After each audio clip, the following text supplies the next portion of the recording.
What is up, YouTube? Welcome back to Rodney. Okay, so the topic of today is, and how I'm gonna do these things. What's up, Bernie? I see you in the chat. Make sure to like the video first of all. But how I'm gonna do these is that they're gonna be like a podcast. But what I'm gonna do is I'm gonna answer the question, so it's not just clickbait that I put up as a thumbnail, so you guys know when you click on this video for the topic, you know you're gonna get that topic first, and then we'll go into questions, asking the community things, and those sort of things. So, physical fitness and women. What you need to know about it, and is it important to women? Now, the obvious answer is obviously physical fitness and appearance is important to women. Obviously, it is, right? Obviously. But is it everything? I appreciate that, Bernie. Appreciate that. But is it everything? And the answer to that is obviously no. But it's becoming, in my opinion, more and more important in today's day and age, especially when it comes to online dating. Because luckily, as a man, what you do have are other aspects of attraction, like resources, money, or personality. But unfortunately, when it comes to the digital age and those sorts of things, it's hard to um, show your personality or even status like money unless you have a large social media presence or a social media presence. Even when it comes to like dating, like Tinder or something like that, if you don't have decent pictures and a good light of yourself, like good, clear pictures of your face, and you look physically like appealing, well, then you're not going to get any matches. And if you're not an active person when it comes to your social life, getting out there and speaking to people, well, then you're going to have a hard time, right? So is physical fitness important? Absolutely. Is it everything? No. Now, obviously, as guys, we tend to look at physical appearances. We weigh that heavier, right? On a scale compared to women when they're looking at men, right? So I like to think for men it's 80-20. I could be wrong, right? 80% physical attraction, 20% personality, and those sorts of things. The fact is, and a lot of guys may deny this or whatever, if a woman is decently looking and she, and the time is right, or the environment is right, we're in, right? We'll sleep with her. When it comes to long-term dating and relationships, then that's different, right? But sleeping with someone is a little different, right? Now, when it comes to women, I think women see attractiveness in three different ways. Of course, physically attractive is a big deal, but I think it's 33, 33, 33. 33% physical, 33% charisma, personality, and maybe 33% resources, especially when it comes to long-term relationships, right? Especially as you get older. Um, a lot of women in their 30s or late 20s, if they're looking at a guy like for a serious partnership, they're looking at what the hell is this guy doing? What is he doing in his life? What is he doing to make an impact? Does he make money? Is he financially stable? Can he provide? Not to say that women can't do that themselves, because obviously in today's day and age, a lot of women make more money than men and are more established than men, but they still want someone who can be a partner, right? Who can do those sorts of things. Guys, a lot of the time, that's not really. It's like if you're hot, you're fucking hot, right? And that's really it. But here's why I think you should really focus on physical attractiveness, and although it may seem shallow, I think it's more important than a lot of people think. Um, when it comes to working out and those sorts of things, you don't have to look like some Greek god Adonis. You don't have to be shaped like Zeus or anything like that, right? But it does help to at least look like you're in some shape, not a circle, right? You can't expect people to like you if you're severely overweight. You're not going to feel confident if you're severely overweight. And what's up, Psycho Hunt? Welcome, welcome. And those sorts of things. A lot of guys really ignore their health in the pursuit of maybe being successful, but I think that's a mistake. I think that's a mistake that you should never sacrifice your physical health. And when you finally get down some sort of routine and you understand like how to get in shape and how to lose weight, and you have to build a routine around it, because that's the thing about that kind of stuff. You have to get into some sort of routine and get your life together in some sort of sense, and that kind of trickles over to other aspects of your life, right? A lot of life is just planning, and it's repetition, and it's mundane things that you have to do over and over and over again every single day. It's maintenance, right? It's not one big event. It's little things every single day. And getting in shape, working out, and those sort of things all require that same amount of attention. And so that can you can put that in every other aspect of your life, whatever it is. Whether it's, I don't know, working towards a promotion or building a side career or a business or whatever it is, you can put those same principles because you have to be consistent every single day. Um, Absolutely. Self respect, confidence, right? When you get out of the shower and see yourself in the mirror, do you like the way you look? Really? Do you? Are you satisfied? You know? And if you're a single guy or even in a relationship, right?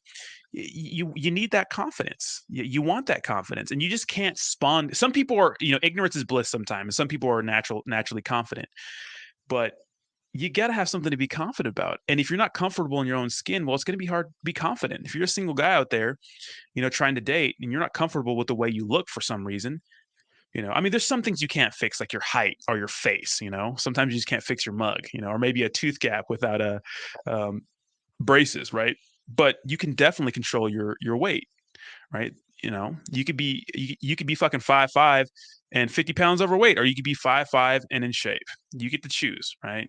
You can't choose to be 6'2". Sorry, it sucks, right? But you get to choose to be 5'5" and in shape. Um, and losing weight is simple. It's not easy. It's simple. It's like eat less shit, move more. But it's not easy to do. Why? Because it requires a lot of sacrifices. Um, and personality is also huge. Absolutely, absolutely. But unfortunately, the world does judge us based off our appearance, and so do women. And you have to understand that. Now, a lot of women will say, "Yeah, I like personality," and so that's true. That's true, and we see examples of that in our everyday life. Like some guys make bank and have hot women around them, and you wonder yourself, how does that guy get that girl? What does he do? Like you might think he's butt ass ugly, but maybe he acts like a man. Maybe he makes good money. Maybe he has a great personality, charisma. Who knows? Um,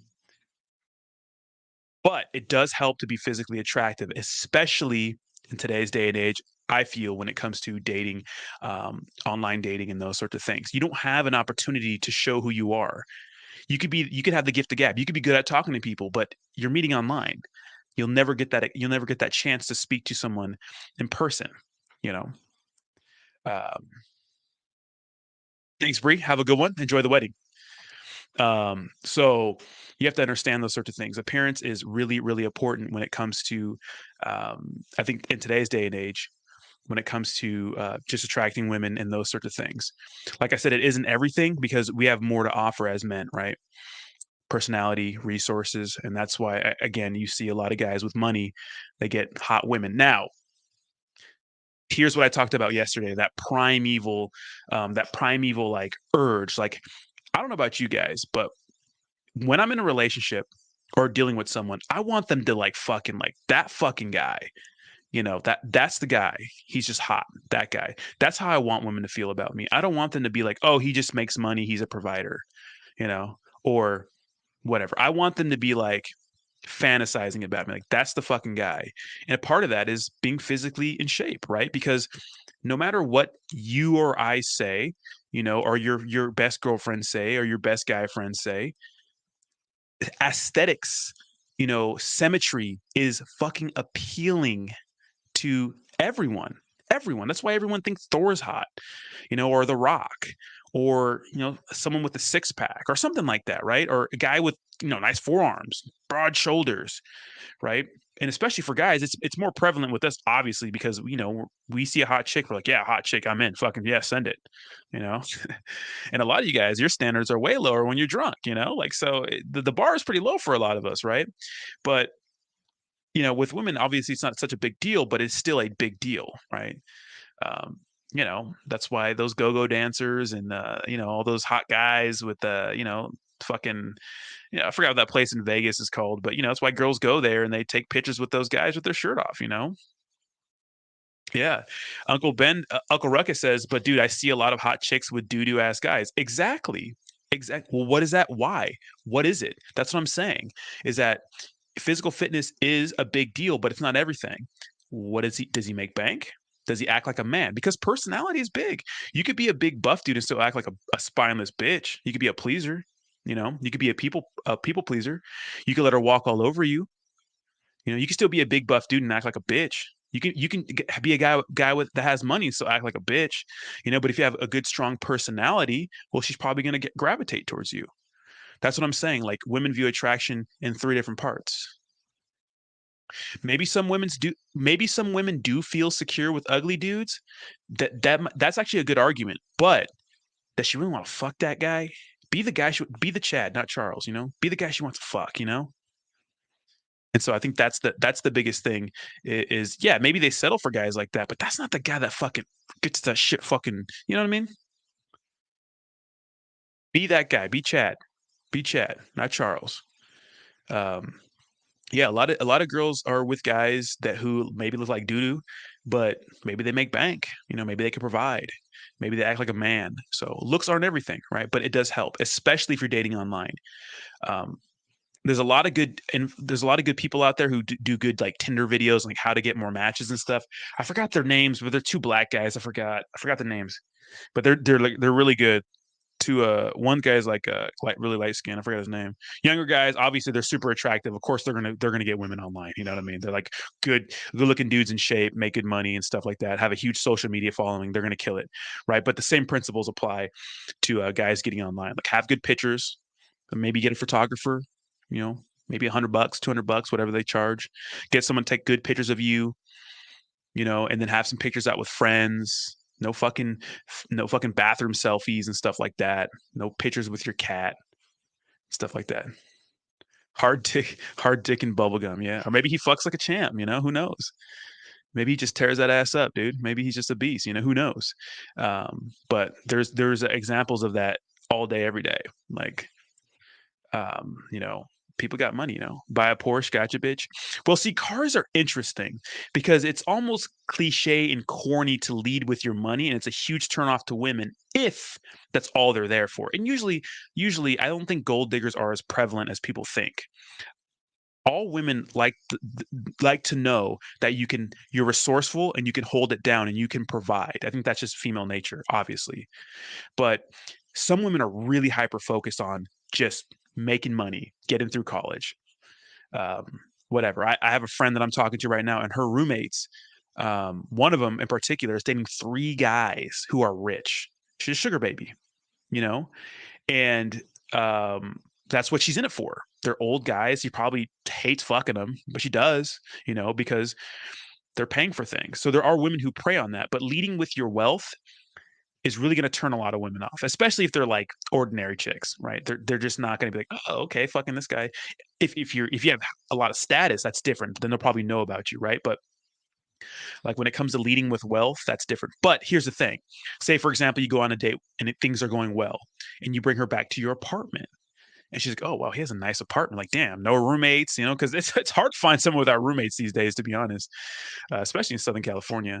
No roommates, clean apartment, maybe nice things around. It smells good, it's clean. You got maybe like a nice TV, nice couch. You have nice furniture and stuff like that. And then maybe she sees a nice car in the garage. You never led with it, but she found that out about you. See, that's what you want to do, right? You don't want to lead with that shit because it's corny, it's cliche, it's lame, and most women are not going to respond to that too well. But it is nice for them to figure that out about you, right? Yeah, the biggest thing is being yourself, as well as what you said, treat everyone the same. Yeah, so be yourself, but be the best version of yourself. Don't act like there's not flaws in you, and those flaws scream at you. If you know it's physical fitness that you should probably focus on, go for a walk, eat less bullshit, eat one less bag of chips, lose some weight, go to the gym, get a gym membership. Be the best version of yourself. Don't just be yourself, be the best version of yourself. Keep your personality. If you're into geeky shit, keep that. I play Magic the Gathering. You know what I mean? Like I don't play anymore, but I have cards, and I have I don't really play video games much anymore either. But I never let my geeky side chicks are not going to care about that. You know what I mean? And if you want someone long term, they're not going to care about that either. It's not a huge deal. But be the best version of yourself. Like be the best person you can. You don't have to change everything about you, but there's things you can change. And yeah, treat everyone the same. A mistake that a lot of guys make when it comes to just talking to women they like is that they pedestalize them. And a good rule is just to treat every woman the same. Like if you're talking to a 60-year-old cashier at Walmart, speak to her the same way you would speak to some chick you're meeting at the gym. I'm not saying that you got to be fucking um you're gonna come on to this, the fucking cashier or whatever, you know what I mean? But the idea is the same. Just don't pedestalize women. I think that makes you look weak. It's weird, and those sorts of things. But yeah, leading with money is just corny. Like, oh, I fucking look what I drive, or like I drive like this, or like I own this, or I make this much money. Like it's just so corny.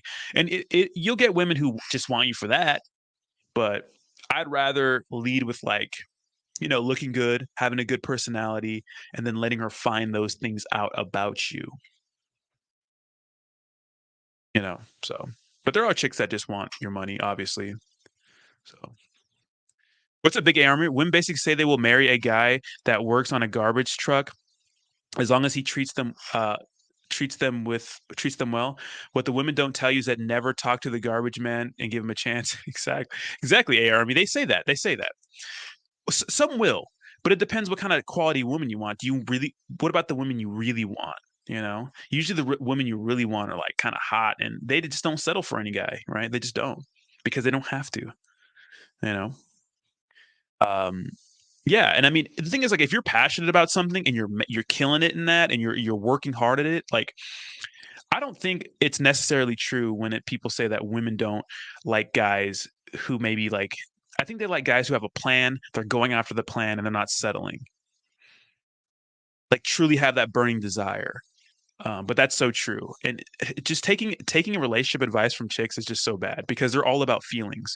But you know, look at actions, not words. Who are the guys is she dating? You know what I mean? Oh, women are so nice. They care about your feelings more than anything. So taking advice from women is so bad. It's so bad. It's never a good idea. Um, you know. So just tell her how you feel. Reach out. It's like, no, I mean, come on now. I mean, there's ways to go about doing that, but what's up, Bracket Club? But that's what a lot of men do for one night stands. Maybe, but it's just corny. Like look at no guys like it's like you don't lead with like money and wealth and those sorts of things. Like no one really it's corny, It's cheesy, it's corny. Like yeah, fucking I do this, I do that. Like women don't want to it's attractive, it's nice, and maybe they'll sleep with you, but that kind of leading with that kind of stuff attracts the wrong kind of women, you know. So, and most women are going to think it's corny and lame.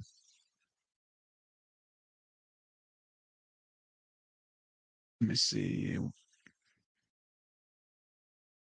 Yeah, and I would always say, look at what women do not say, and that's with everybody. Look at what they fucking do not say. People say everything, you know, like online dating. A lot of guys get dragged around. Oh, she said she would reach out to me. Oh, she said she wanted to go out with me. Oh, yeah, but what is she doing?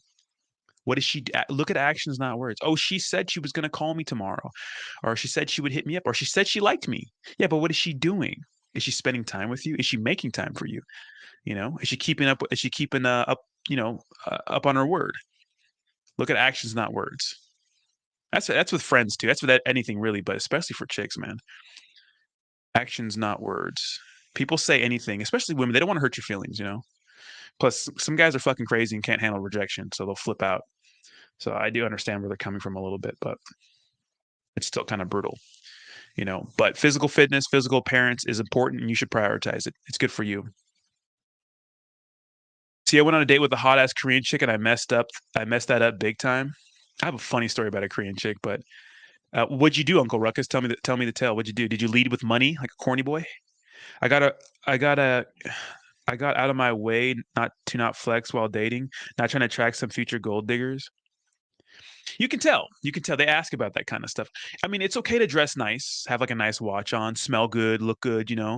Um, but don't be, just don't go out of your way to tell them like how much you make, and and what you do for what your car looks like. They're going to ask you questions about yourself, and they'll start putting two and two together.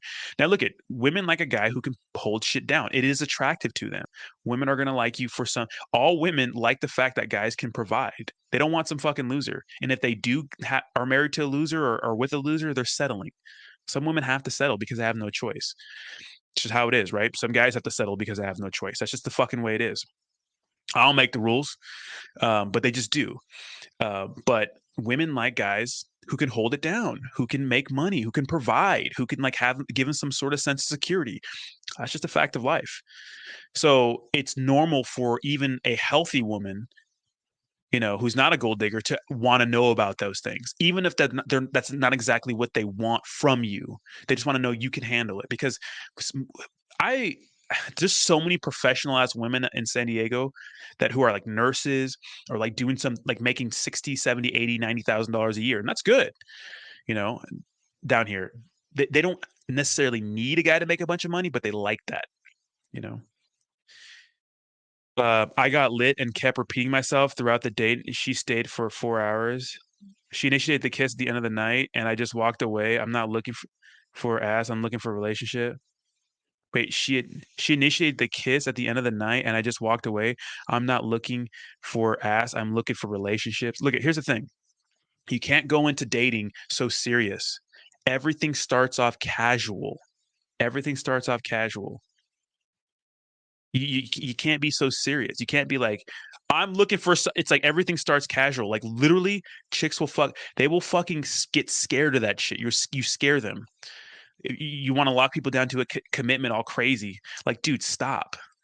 Dating is it's not like that. It's every love is playful and fun, right? Shout out to Corey Wayne. Love is playful and fun. You don't fucking try to lock women down to a commitment like that. Everything starts off casual. Kiss her. Would you like to go back to my place for a glass of wine or a beer, or would you like to go back to my place? Heat that ass up, bro. You know what are you doing? You don't like at least get some experience. I know you want a girlfriend. You want something, um, you want something serious, but you got to start off casual. You know, it's not that commitment scares them. It's just that moving too quickly scares them. Relationships, titles, that's the women's department. Look at as long as you're dating a woman properly, she's gonna sooner or later, she's gonna ask you, "What are we?" Let it be her idea. You can't force relationships on women. You just can't do that. It scares them away. You gotta chill a little bit, relax. Take it easy, bro. Don't be in such a rush. Don't be in such a rush. Enjoy the chase. Because once you're in a relationship, what I mean, just enjoy the chase, right? Um, you know, what's your opinion about prenups? I think they work. They work. I mean, it depends on the state you're in, right? There's still ways to get around them, but um, if you want one, get one. If she has a problem with that, oh well. Who cares? Who cares about her? It's about you. I don't mind proving if she's the one on the wifey level, but never on some beta male provider shit though. She's the one. Yeah, I mean, I don't mind providing if she's the one on the. Yeah, I mean, hey, look it's still a partnership. It's like what I hate is that people like swear if you go back to like the past 100 years that men were just like dominating women all the time. Like, no, we were a complement to each other, dummies. Like men went out and they worked. They're the working guys, and women stayed back and held down things at the house. You think that was an easy job for them? Fuck no, it's not an easy job for women to stay home and fucking cook and clean and shit. It's not. We complemented each other. Without women, there is no man. Without man, there is no woman. So I hate the idea that the society says that men just were just oppressive. It's like I don't think that's it. I think we complemented each other more than anything. But if a woman if you marry a woman and she wants to stay down or maybe work a part-time job or something, but like takes care of shit around the house and stuff like that, and you want to be the provider, well, fucking send it. But I would still make sure she has burning desire for you. Like she finds you like physically attractive, like sexually attractive. Make sure she still has that burning desire for you. That's important too, in my opinion. Don't be the provider. So commitment is what scares them. Yeah, commitment doesn't scare women, but trying to force them into a relationship too soon scares them. Let it be their idea. Let it be their idea. The what are we? Where do we stand? That's the women's department. That is not the man's department. I wasn't moving fast. She was the one eating my tongue. Yeah, well, she wants to fucking make out with you. But I'm saying, oh, commitment in a relationship is moving too fast. Dude, making out and sex is not sacred anymore. It really isn't. It's not sacred anymore. Those times are over. Some women have rules. They won't sleep with you on the first night because they have some fucking rules, but you're gonna get the ass as long as you're not stupid or she doesn't have some weird religious hangups. You're gonna get the ass within a couple dates, right? Usually if you do things right. But Of course she wants to make out with you. Yeah, blow her back out, bro. Yeah, what are you talking about? Back then, roles were more structured. Yeah, it's different. I think a lot of people nowadays have lost the person to person get to know each other game since they have become so reliant on texting and social media. Everyone is brave and confident via text. Exactly, big A Armory. And you know how you can be different? Shout out to Corey Wayne and every other fucking dating guy, good dating person ever. The phone is for setting dates. It's not for getting to know someone. The phone is for setting dates and making plans and getting to know, not getting to know someone. You don't use the phone to get to know someone. Be different, right? Be different. Don't sit there and be a pen pal for fucking a month and wonder why she doesn't want to fuck you. Get to the point, especially on social media dating apps.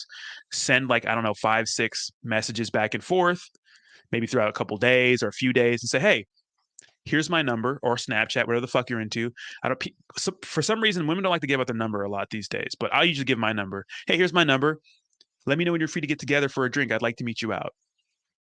Or maybe have a phone conversation with them first. Because if you jive well on the phone, which no one likes to talk on the phone anymore, which is fucking weird, well then, hey, you know that when you meet them in person, you're not going to be wasting your time in an awkward situation. You know. So get to the point quickly. Don't be a pen pal for so long. The truth is, on social media and dating websites, a lot of women are tire kickers. A lot of women like having social media dating, like Tinder and Bumble and Hinge, because they just want a pen pal to talk to. Women like attention. They do. They love attention, and sometimes they'll lead guys on those dating apps for weeks and months just to get some attention. When fucking Chad Thundercock is not blowing her back out, she's gonna go on her little dating app because Chad doesn't want to fucking talk to her like that because he's fucking Chad, right? She goes in her dating app and talks to you. Like, oh, hey, how you doing? It's fucking 2 a.m. in the morning after she got her back blown out. Now she's talking to you, you know? Oh, hey, how's it going? And your ass is like, oh, it's like, send a couple messages back and forth, maybe like 5 or 6, ask about her profile, whatever the fuck you want to talk about, and say, hey, you seem pretty cool. Here's my number. Reach out to me. Let's get together for a drink sometime. Something like that. She likes you and she's serious. She'll reach out. If she doesn't, she won't. Now you know not to fuck with her no more. Mystery gone.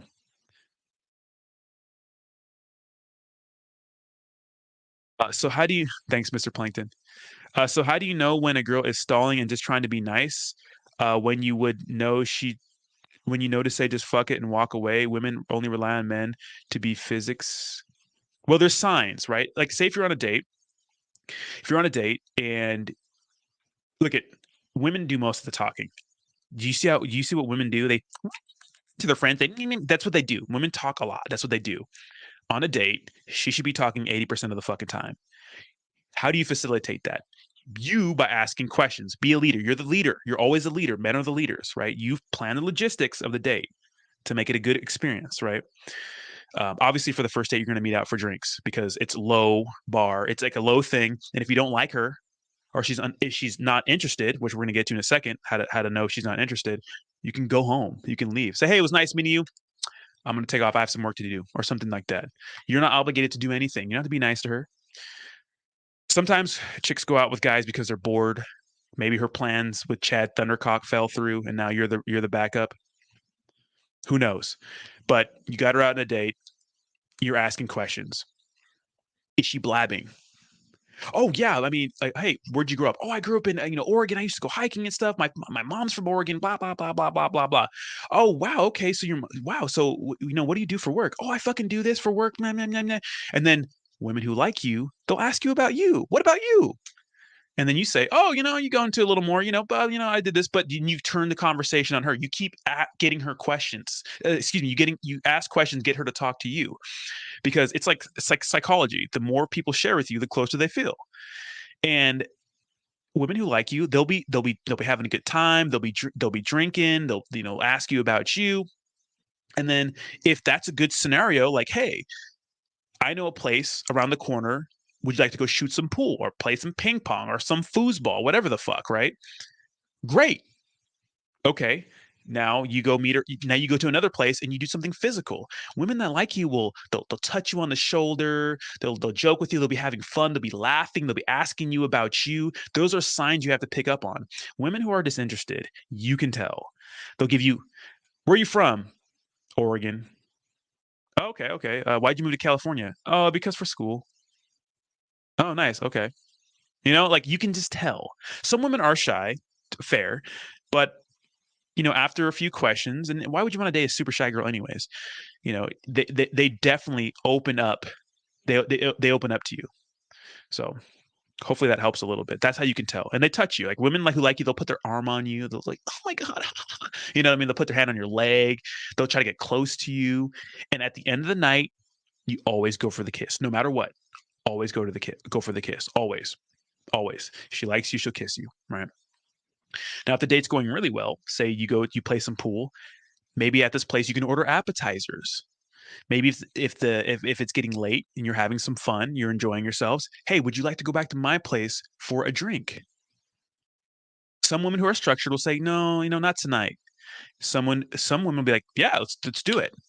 Does that mean you're gonna fuck her when you get back to your place? Maybe, maybe not. But now, she's in your place. And now you're having the same conversation on your couch. Get closer, man. You know? And yeah, and that's what dating is, but it all depends. But if you do it well enough, and she's not a structured person, because some women are structured, they just won't do certain things because their belief system or some video they watched told them not to do it. But a woman who's like free and just fun and just like free with a free spirit, she's gonna be like okay with all that. Like if she likes you, she's like, yeah, fuck it, let's go back to your place and have a glass of wine. Big A Armory said, "What's up, Austin?" Chad Thundercock, yeah, Chad, Chad Thundercock blowing her back out, and you're fucking being her pen pal. You know. I can't stand those attention whores looking for some validation. They're dime a dozen, bro. They're a dime a dozen. But it takes two. It takes two for her to be a attention whore. Yet she has to be getting it from somewhere. Don't let it be you.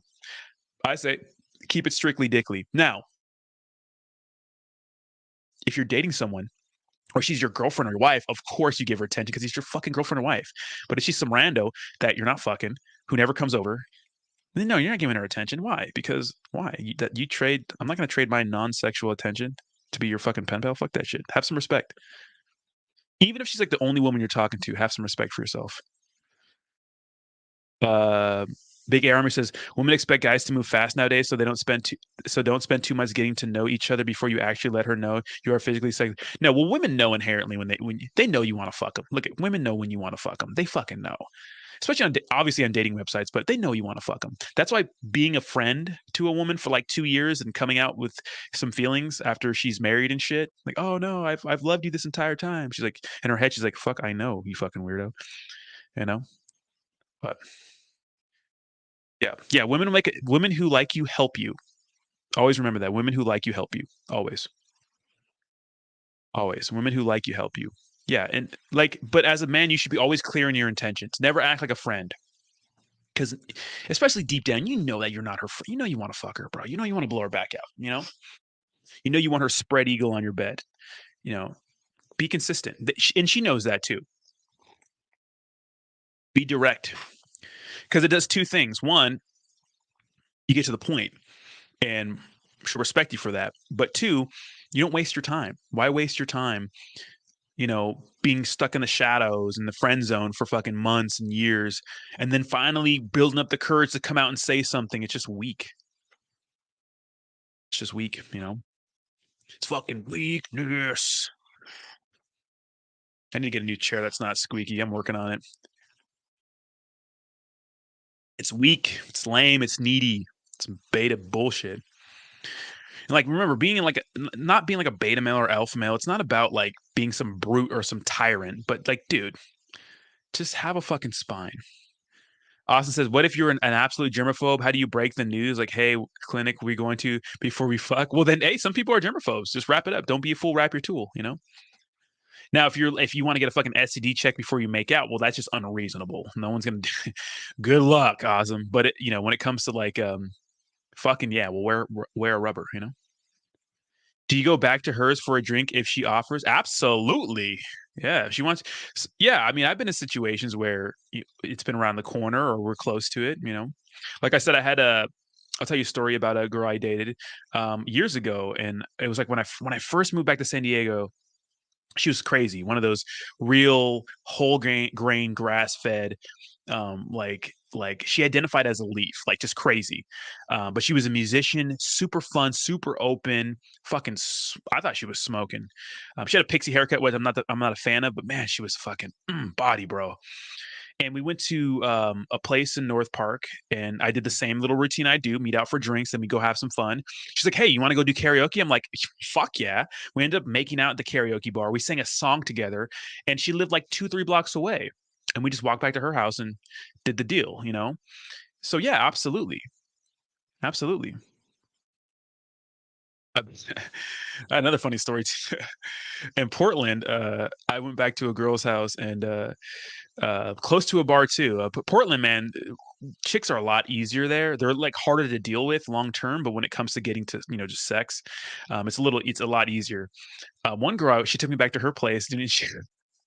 Dude, she was literally charging all her fucking toys. I think she forgot that she left that out, but she had every fucking dildo she had just fucking charging on a chair. So that was funny. But yeah, sometimes it happens like that. Yeah, absolutely. Chad Thundercock penis breath is going nowhere with these lips. I'll tell you that right now. Right? Uh, Dirty Dick Rodney. Yeah, but you can't be unreasonable. Like you can't just like ask for an STD check before you make out with a chick. Like just make sure you wrap it up. Don't be full wrap your tool. I once went out with my mom's best friend. She's in her 60s now. Damn, did you slay? Damn. She was plotting on your little ass for years, bro. Damn. That's funny. That's fun. She was scheming, bro. She put that one in the fucking bank. Yeah, so absolutely. She invites you to go back to her place, dude. And if a woman invites you back to her place, what the fuck you think she wants? Don't be so naive. She wants to fuck, you know, oblige her. Eat that shit up. No, big A armory. That is not me. Some dude, a lot of guys in Portland are like that, bro. Got to turn you down before I get my red robin. Yeah, exactly. Uh, yeah, I mean, it's kind of crazy, it's kind of crazy some of the shit you see. Portland was a great time in my life.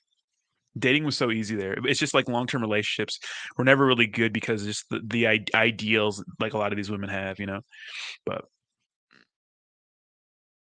we kissed and that was it. I couldn't. My mom would have killed me, dude. Your mom doesn't have to know if you're plowing her fucking best friend. Was she good looking, dude? You should have fucking just dug her out, bro. Whatever. That's a good story to tell the boys. you know, who cares? Who cares? Cougar butt. May I have some butt just to see her reaction? Have you asked? No, I don't do that. May I have some butt? No, I don't do that. It's weird. No, I mean, not like that, but I've been experimenting with online dating, like just saying things, just saying different things, like to see what sticks and what doesn't, but never shit like that. That's just weird. Don't do that. May I see have some butt? It's weird. Do that. Don't do that. That's instant rejection.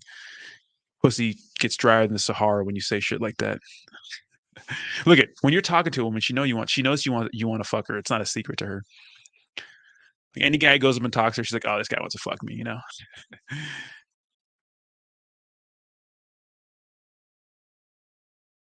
She's like, yeah, that guy wants to fucking plow me. I know that.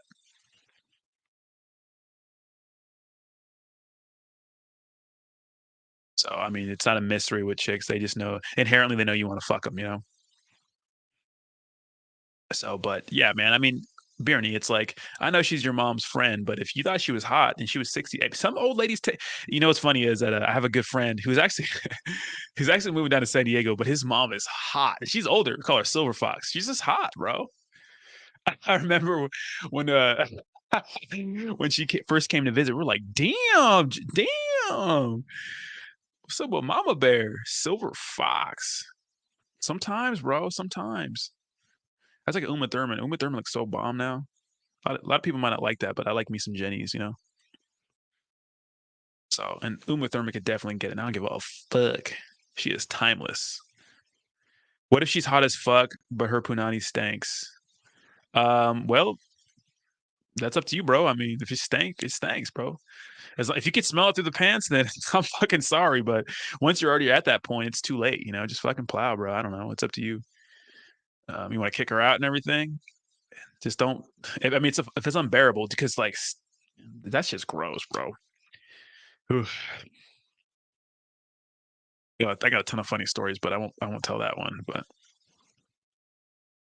wow, yeah. Sometimes you got some stanky coochie, bro. Maybe sometimes, bro. Look at.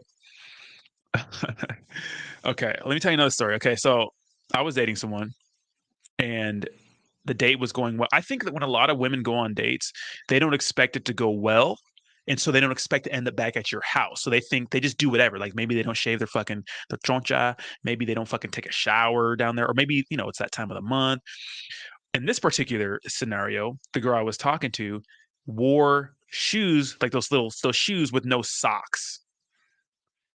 And so obviously she's gonna have stinky feet. Like a lot of I just wear low profile socks, but a lot of girls like that look and they don't wear socks in them. So she ended up back at my place, and she didn't want to take her shoes off. She's like, my feet are gonna stink so bad. I'm like, I don't care. She was like, my feet are gonna stink so bad. So that was funny, right? That's interesting. So the thing is, maybe you just caught her by surprise. Like when a lot of chicks go out with guys, they don't expect the date to go so well that they end up back at your house. They're like, oh fuck. Next thing I knew, I was in this fucking place, and my legs are next to my ears. You know what I mean? Um, but you know, hey, kudos to you. But I would assume that if she's super hot, her choncha is not going to stink regularly. Maybe just caught her at a bad day. Maybe she didn't think she was going to sleep with you that day. It just happened. But if she's coming over like in her sweats because you have a little late night booty call and that shit stinks, well then she needs some help, and it's not your job to help her. Had a massive thing, bro, dude. You didn't plow her and you had a massive thing. I know she's 60, but dude. Tell her to wash her damn feet. Bam. Next thing you're in the shower. Exactly. Yeah, that's not bad. It's not bad either. But like, it's just funny because sometimes it's unexpected. Like she didn't think she'd be at my house. Yeah, exactly. Well, Racket Club, I wear my Vans like that, but I wear the no show socks. Like that solves the problem. They make good no show socks where they're kind of thick. I like that. I like that look. I wear that look all the time. I wear my shorts. I have that like SoCal look with my the short shorts show off the quads a little bit. Wear a fresh pair of Vans and like the low profile socks. I like that look, but some chicks won't wear those socks, or people just won't wear socks. Some guys don't wear socks. I think it's gross because your feet get all hot and you get corn chip feet. But you know,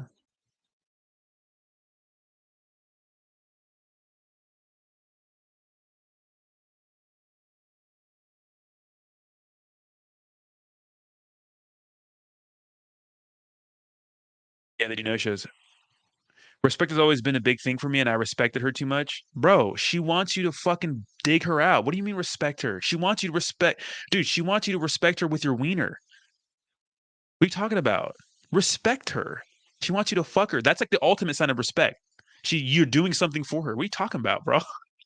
Respect me with that wiener, and you can respect all over her face after you're done. What are you talking about, dude? Don't be a nice guy. Fucking send it, bro. You got to be assertive, man. She's plotting on your fucking ass since you were like fucking 15 and shit, like on some real pedophile shit, and then you finally become of age, and you're trying to respect her. Hell, fucking nah.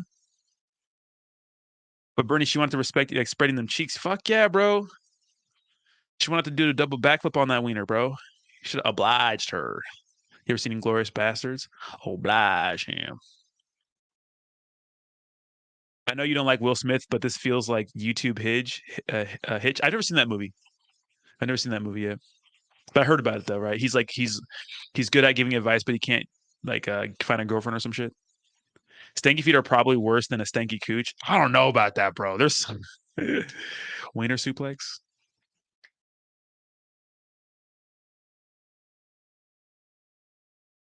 Okay, I'll tell you a story. So in my early 20s, um, back in Chula Vista, there was this girl who went to my school who was like some like emo chick, and I always thought she was smoking hot. And we never really talked in high school, but I was like around 22. This is like 4 or 5 years later. Dude, at this time, she already has a kid. Kind of a low life, didn't really do much with her life, but she was still kind of good looking. And so I was chatting her up on Facebook, and she invited me over to her house. I was like, oh shit, okay.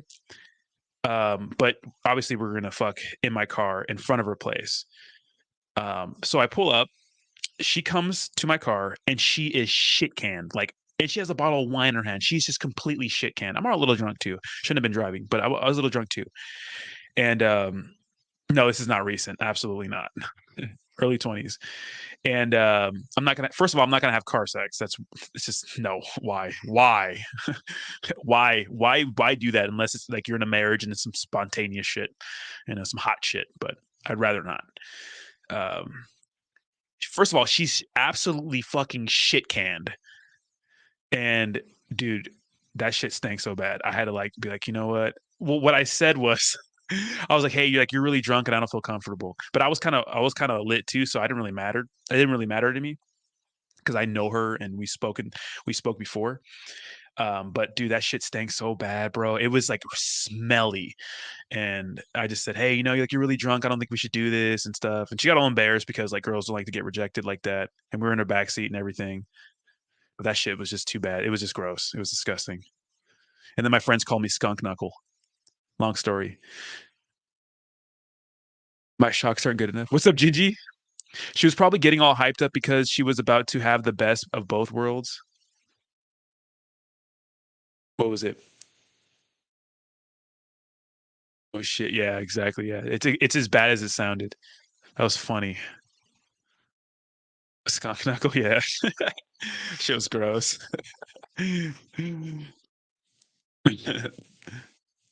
That shit was gross, dude. Ew. Yeah. Yeah.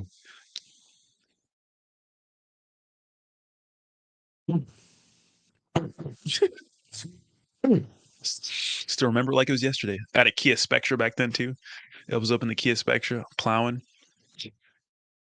Imagine getting dug out by some guy you knew in high school in a Kia Spectra. No, thank you. Let's see. Yeah, so I mean, boozy stank, wash your hoe. Yeah, but um, stories of my you know 20s. It was a menace. Skunk McNasty. Yeah, but when it comes to that kind of stuff, like get to the point. Don't sit there and be a pen pal forever. Don't be a pen pal. Get to the point. Make a date. Because men to be direct and decisive. Like if you're matching with someone, or even if you meet someone in person, like if you start talking to her and you're in a place maybe you're never going to see her again, say, hey, what's your number? Let me get your number. Or here's my number. Let's get together sometime. Something like that. Sometimes women will just give you their number because they want you to get the fuck away from them. Or maybe she'll be like, "Oh, I have a boyfriend," but maybe not have a boyfriend. Who knows? That's not your responsibility. If you're in a place and you feel compelled to speak to someone and you think she's hot for whatever reason, you will feel better if you at least try to get her contact information. Get to the point. If it's online dating, send a few messages, maybe 5 or 6, something like that, and then say, "Hey, here's my number. When are you free to get together? Or hit me up. Let's have a phone call." The phone call thing is a little weird because I feel like it works better with older women. The phone call thing, they're always down, but younger women are like, "Here's my Snapchat." You don't want to be a girl's social media friend, but if she feels more comfortable, because a lot of people don't like to give out their number because you can really do a lot these days with someone's number. Like maybe they use it for a business or something like that. So, but if you get like a Snapchat or something like that, still try to make a date. If she doesn't want to make a date with you, well then fucking delete her on Snapchat and just stop. Because a women like you will make time to meet you out in person.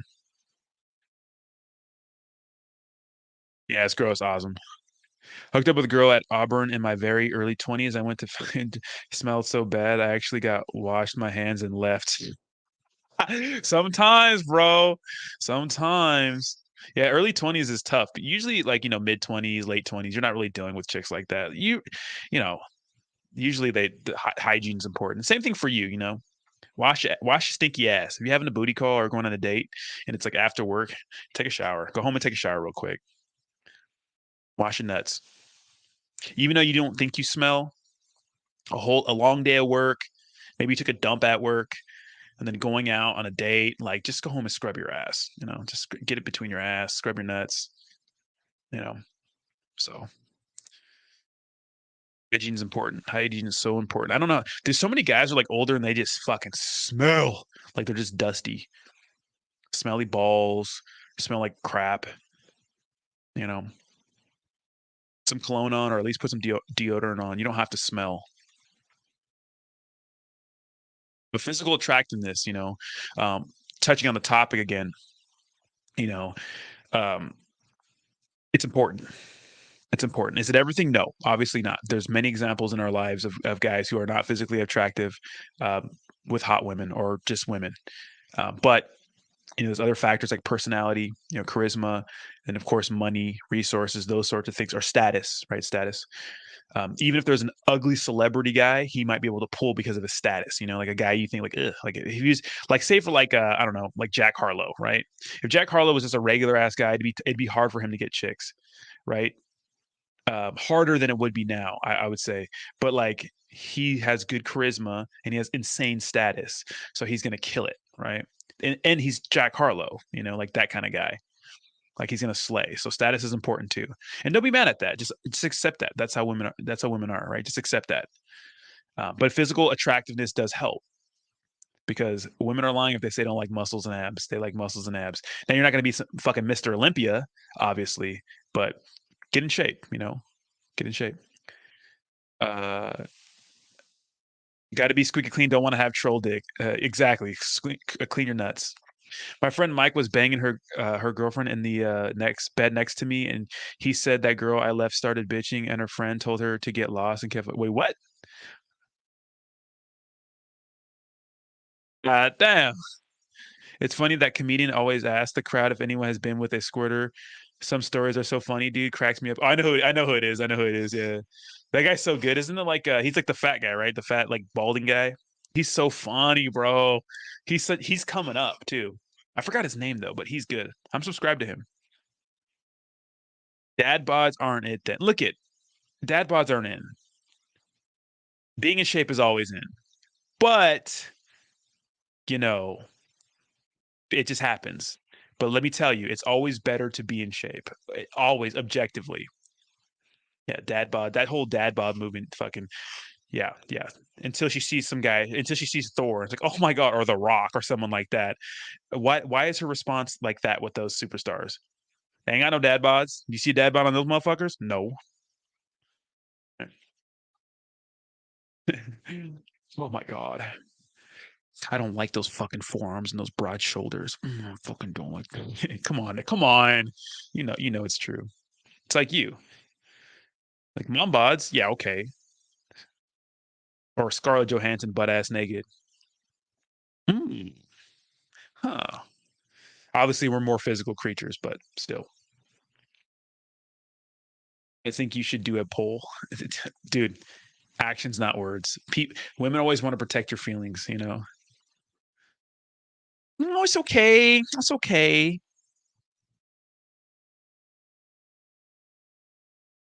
Let's take a really dick.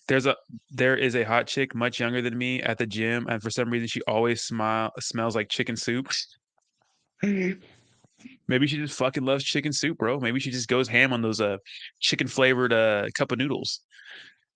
Dude, some diets of chicks, I'm just like, how the fuck are you surviving off that? Like some chicks eat like cup of noodles and hot Cheetos and survive. It's like, what the fuck? What are you doing? You know? Terrible diets. Even when I'm like, I gained some weight because I haven't like if you look at the thumbnail of this picture, that's like me like a year and a half ago. I look like ripped chicken. I'll get to that point like maybe another month or two. Um, but even when I get like thick, I still eat healthy foods. I don't eat like bullshit ass foods. Like I don't eat a bunch of snacks all day. I don't see how people survive off this. So some motherfuckers will wake up, eat like a bowl of Frosted Flakes, eat like a bag of Doritos for lunch, and like pizza for dinner, and like survive for years. That's usually a tell if like if a woman's gonna look hot in her later ages, like how she eats. Because it's easy to be hot when you're and do that shit in your like your early 20s, but as you get older, your body does not respond to that shit well. It's like, bitch, start give me some fucking greens with fucking vitamins. How do you feel like it's okay for absolutely look at chicks like older guys sometimes. They do. That's what I'm saying. Like guys are always so down on themselves, especially in their early 20s. Look there's nothing more worthless than a young guy. There's nothing that their potential. There's nothing more valuable than a hot ass woman, especially to an older guy with money or resources or charisma. Older guys like younger women. If they could prefer it, they'd prefer to have young hot women.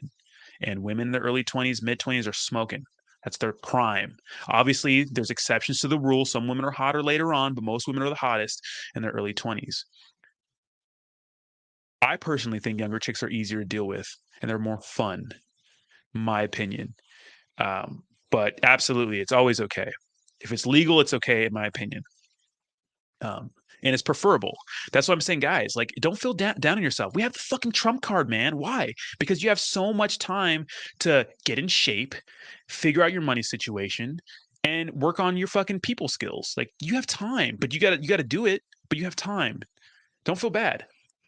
If you ever feel like it's unfair, it's unfair as like a young guy because you're trying to get it together. Don't just know, like in the back of your head, oh, I got time. Like I have the ultimate trump card. Look at hot women are a dime a dozen. They really are, especially here in Southern California. Like literally everyone's fucking hot.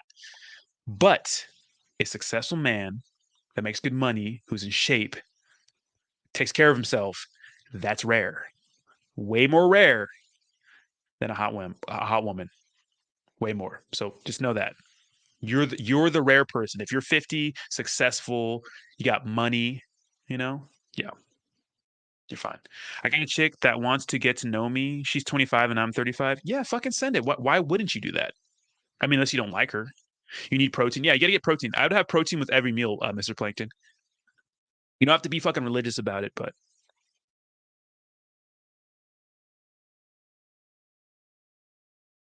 I always remember that's your trump card as a man. Always remember. Never feel bad, bro. Look at we get hotter as we get older sometimes, bro. A little bit of gray going on here. You know what I mean? Come on now. A little bit of gray going on. Acquire some wealth. Maybe build a business. Have some residual income. Work on your people skills. Experience things. Travel. You have the world by the fucking balls. You can get what you want. You know. Um, and women value that in men. That's the thing, is that women value that, like attractiveness, can hold it down, personality. Like, you know, you get those three things over time. You know, that's why women like older guys. They have it together sometimes. They're not clueless. And they know what's up. She's bad, bro. Well, yeah, go for it then. I don't know what your situation is, but ask her out. Say, hey, when are you free to get together? What does your schedule look like? Let's meet out for a drink. What's up? If she likes you, she'd be like, yeah, sure, fuck it, let's do it. When are you free?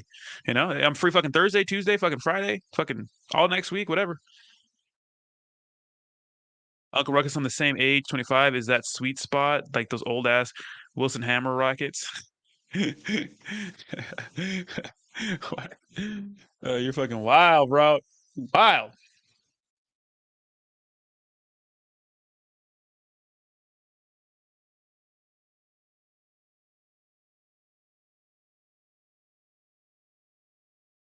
You were wild.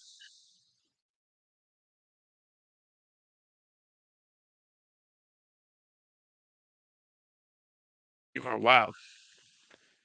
But yeah, I mean, just go for it. Ask for the date. Send it. If she likes you, she'll do it. And if she doesn't, well then she doesn't. Who cares? Move on. Her loss, right? And you get to go bless another lady with your wiener. Go bless her with your pee. She's not the one. She didn't make it. She didn't make the cut. Well, maybe you didn't make the cut, but don't sweat it. Don't sweat it. There'll be another one of her. Or a dime a dozen. Dime a dozen. How come I didn't see that message? My live chat acting up. Which one? What message? I never make the cut. Hung like a tortoise. Well, what do you think's holding you back, man? Are you acting like a little pussa? Are you acting like a man?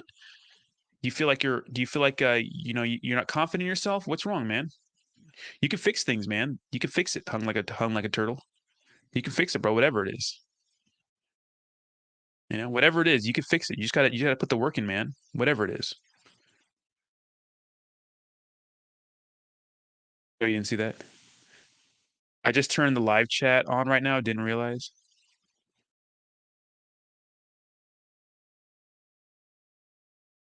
Oh, is it? Well, we don't have it. We have like 9 people in here right now, so You know, I'm just hanging out with the boys. Yeah, hung like whatever it is that's bothering you, hung like a turtle. If you're hung like a turtle, is that what's bothering you? Hey, man, by the time she gets to that point, it's too late. Like, what, you gonna pull your down pants down and not fuck you?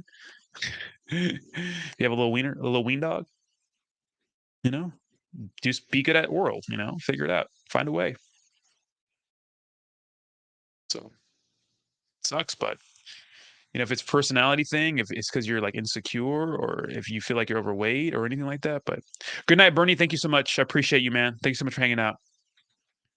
Finally going to bed at a reasonable hour tonight, not 3:30, my man. Uh, appreciate you, bro. I'll get back to you. I saw your messages on Twitter. Um, yeah, I mean, whatever it is, man, you can fix it. That's the cool thing is that you can fix it. You know, whatever it is. Like if it's your finances, well, maybe you should go find a side gig or have a plan. What do you like to do? You know, I mean, it's not practical to quit your job and just chase your dream because that's not the way the fucking world works. You still got to pay bills and shit, you know. But, um, um, you know, like you can work on something on the side. Like if you're working 8 hours a day, maybe you got to work 12. Maybe you got to work 16 hours to get where you want to be. But just send it. Just fucking send it, man. I'm still. That's a big part of my life I'm working on right now. Like I've been killing it with the crypto thing. Like it's insane, but I still want more. And I know I could do more and I know I could be more. So that's something I'm working on too, you know? So I'm with you on that one. Do you guys hit the gym? That instantly gives me good vibes that the ladies can smell from my yeah, dude. There is something about being in shape and working out and those endorphins that just give you some fucking big dick fuck you energy, right? It just feels good. It just feels good to know like I'm doing it, you know? It's a good feeling. It's a very, very good feeling. It is beyond that kind of vibe, you know? It's a good feeling. Hit the gym, man. Get some muscle on ya. Get some muscle on ya. Work out a little more. It'll help you. It really will.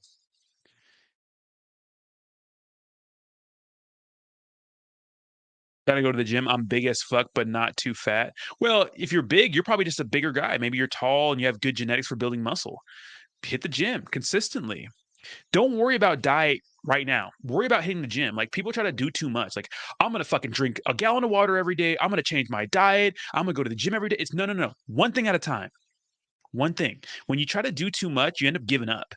Don't change your entire life. Like I was watching this YouTube video of like some influencer who has a ton, he has like 10 million subscribers, but he's trying to do like 50 things at once. You know, it's like she's done it. You know, it's like just change one habit. Like you can't do that. You're gonna give up.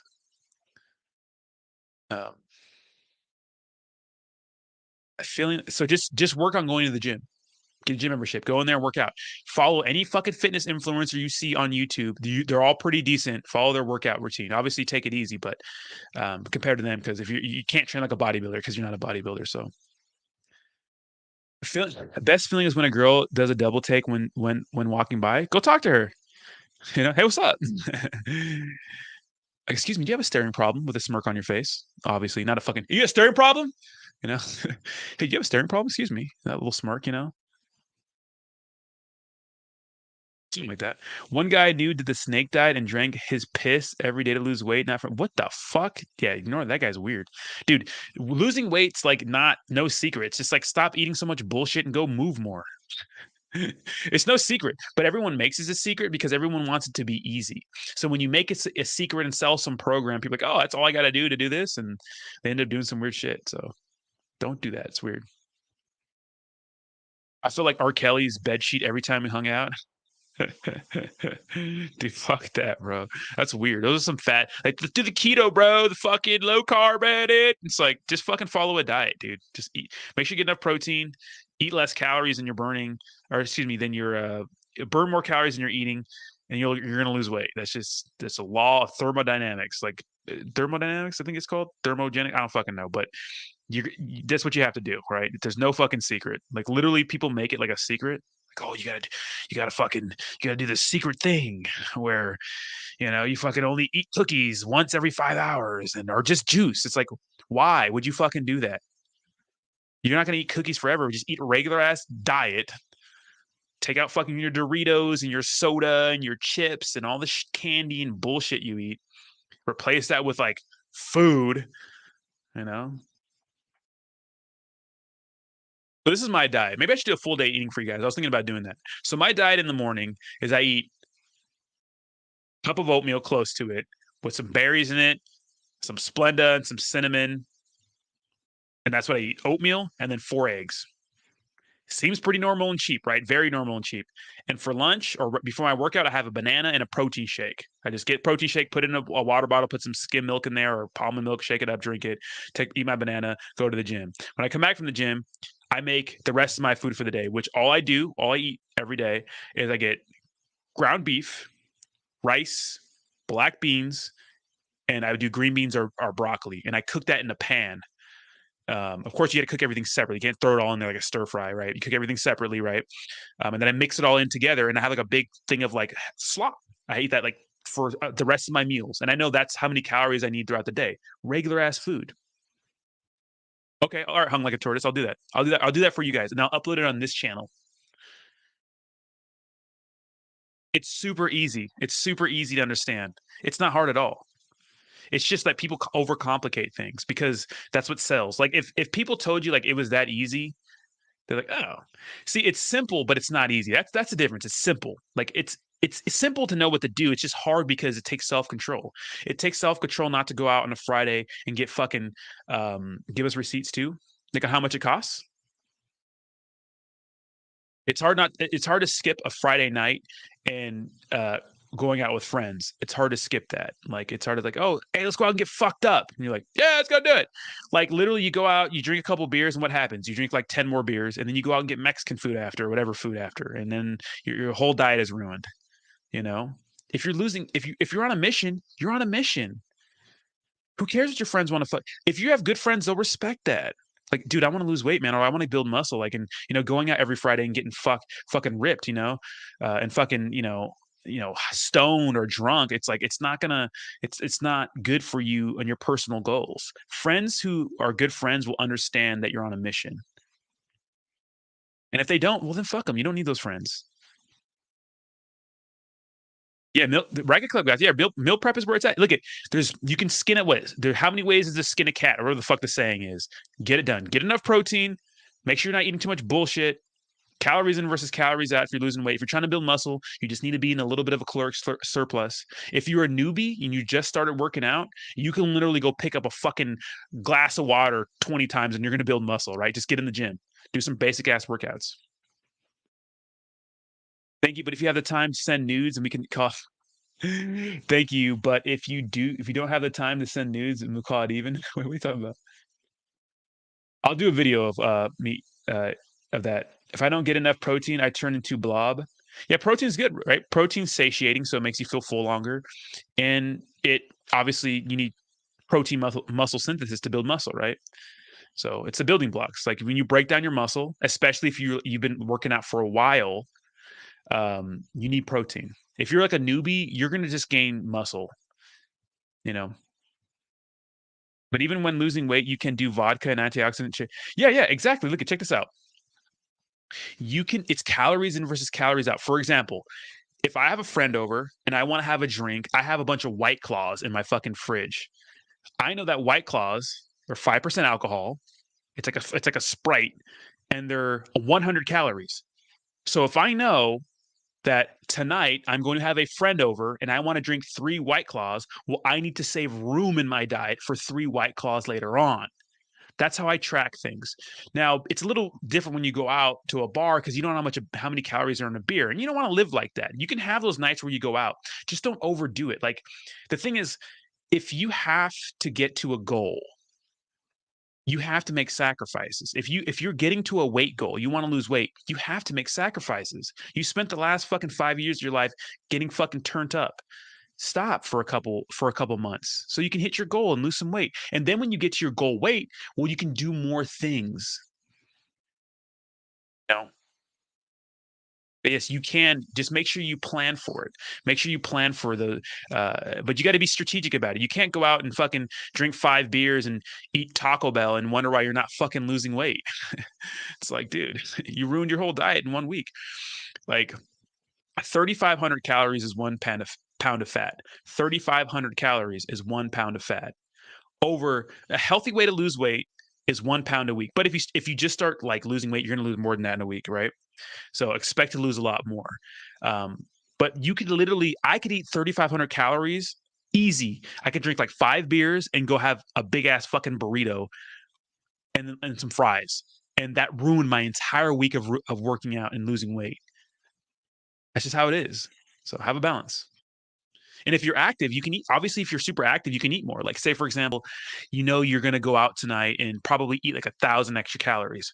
Well, fucking go do something that burns 1,000 calories. That's a lot. Maybe that's like a 5-mile run. Even that's not even 1,000, I don't think. Burn those extra calories so you can make room for them, But you got to start tracking things. Yeah, so Uncle Ruckus, it all depends what fits your caloric intake. So bread is high in calories, noodles is high in calories, and rice is high in calories. I eat rice every day, basmati, cilantro, jasmine, but I make sure it fits my total calories for the day. There's better alternatives that are more filling that are probably going to be worth less calories. So there's better alternatives, but I like having rice because it's cheap. Yeah.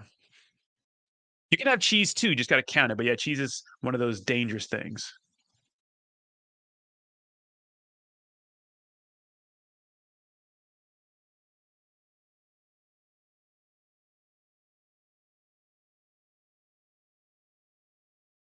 Yeah, I mean, I'm eating 2,400 calories, 2,400 calories every day, and I eat the same thing every day because I like it. It's delicious. I spice it up and make it taste good because you can do that. You can make things taste good, you know.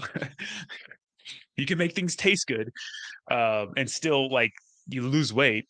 And I just make sure everything I eat, I'm counting it, and I make it count, And then I even have a little treat, like I have like a little mini bag of what I'm going to do after this stream is I'm gonna make a little bag of kettle corn and I'm gonna go watch some fucking TV and eat a little bag of kettle corn. But I know it's only 100 calories for the whole bag, So you can make it fun.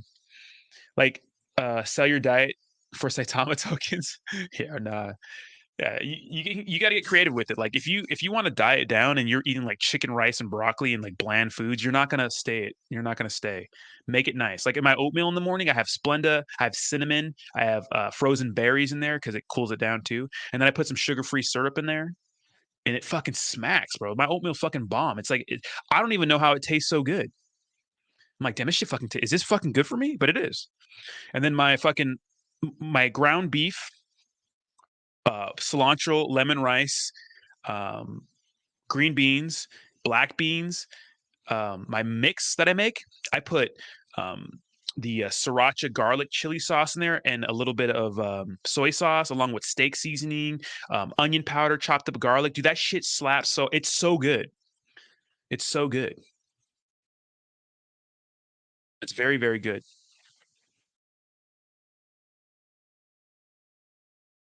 That Splenda wasn't good for you. Dude, people who say that shit are so fucking dumb. Diet sodas are not good. Splenda's not, it doesn't have any calories.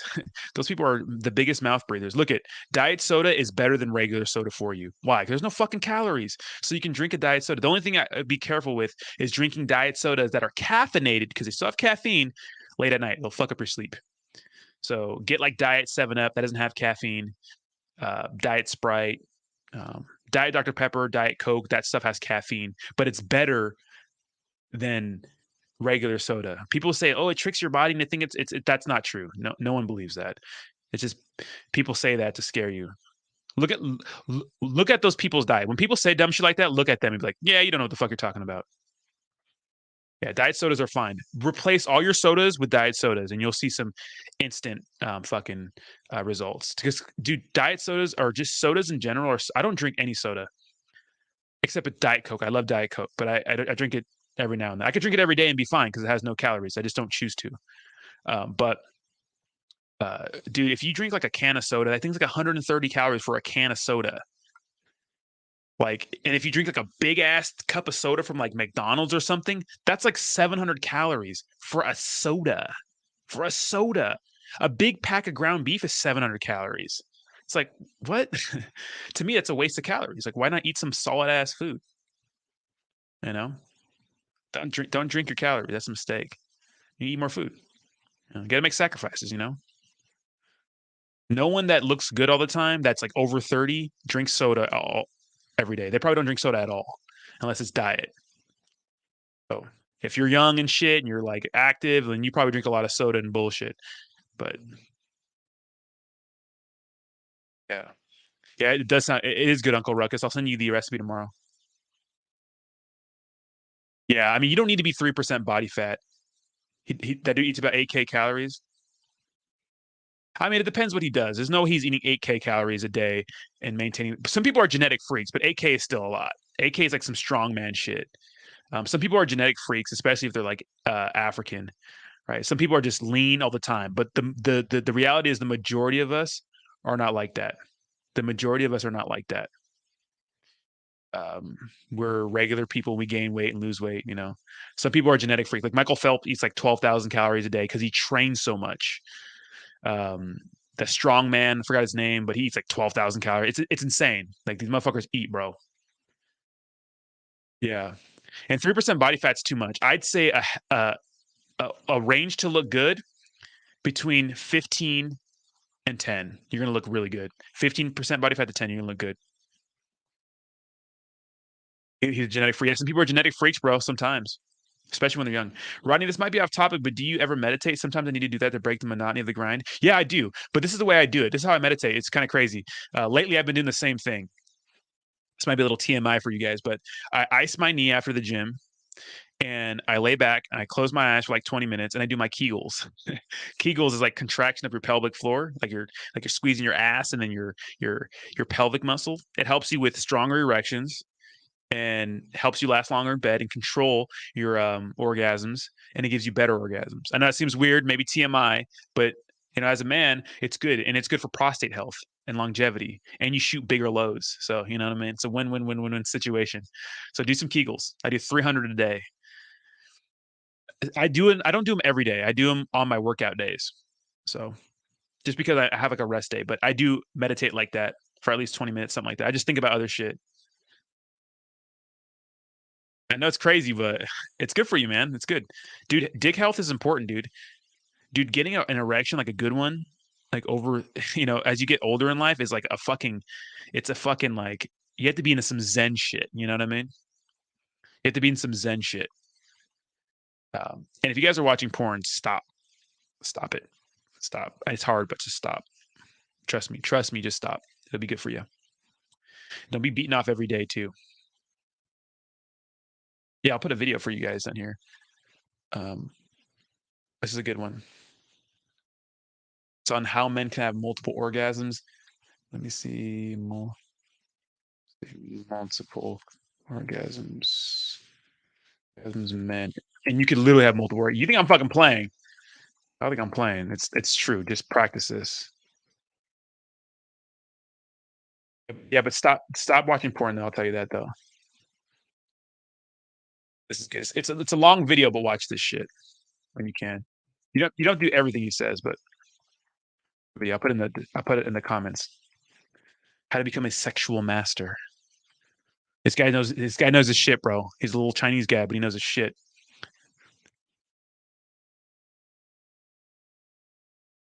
Um, I'm about to get the haze. Yeah. What I would suggest is to stop watching porn altogether, freestyle it, and don't masturbate every day. I'd say every other day, or maybe once every 2 days. And do your Kegels. I'd say 5 days a week. And when you masturbate, you have to masturbate how you have sex, which means if you want to last long, you need to masturbate long. You got to pause in between. Do some Kegels in between. Like I know it's weird, but you got to do it like that. You can't be busting loads in 2 minutes and expect to be fucking Chad Thundercock when you finally link up with someone. So self control. Um, it's good for you. I'm telling you, man. I'm telling you. I know. It might seem a little weird, but I'm telling you, Uh, I know it's so easy to sit there, pull up some big tit bimbo, and just bust a nut in 2 minutes. I know it's easy. It's a path of least resistance. But look it, if you want to perform better with actual women, you know, then you need to make sure that you're practicing the way you want to perform. If you're just seeing some chick, put in reverse for a second, on fucking Pornhub, and you're busting a nut real quick, it's not gonna be good for you. So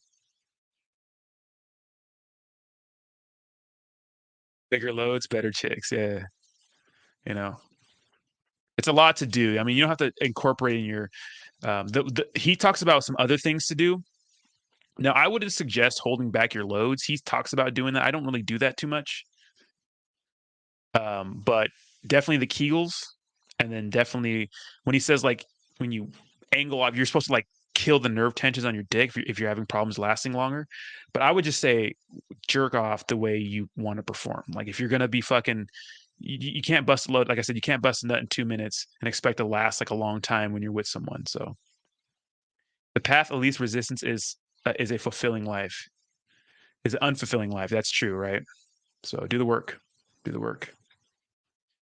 And you want to be, dude. When you look at, you want to give a girl a good sexual experience. You do. You want to give a woman a good sexual experience. You want to be that guy she thinks about when she's getting piped down her by her boring ass husband when she's fucking 40. She's like, damn, I remember that one time Mr. Plankton, fucking just fucked the shit out of me for fucking, half an hour and just fucking made me bust like 4 times. You want to be that guy.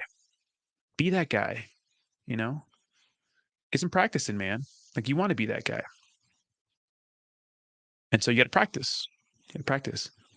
That's why I'm not opposed to like people wanting to wait till marriage. To me is kind of insane. It's like, why? You want your sexual experience to be awkward? It's like, why? To me, that's crazy to me. I get the values, but sex is important, man. And if you act like it's not important, well, I don't know. I think we're human. We ain't nothing but animals, So lay some pipe. You don't gotta be fucking for like an hour. I mean, I don't think that's realistic for anyone. And sometimes I don't think chicks even want to get fucked for an hour. Just make them come. I mean, 15 to 30 minutes I think is perfect. Perfect. If you can get her off, get some foreplay going, heat it up. But he talks about all that, right? Mantak Chia talks about all that. Talks about foreplay. Talks about how you can make yourself last longer. Um, right? Because women are tricky, right? They're not like men. Like we know how we're gonna get off, and we're probably gonna get off. Like um, some guys, what's up, Jayhawk? He's stupid. Some guys, naturally last longer, but a lot of guys um, are weak nuts, right?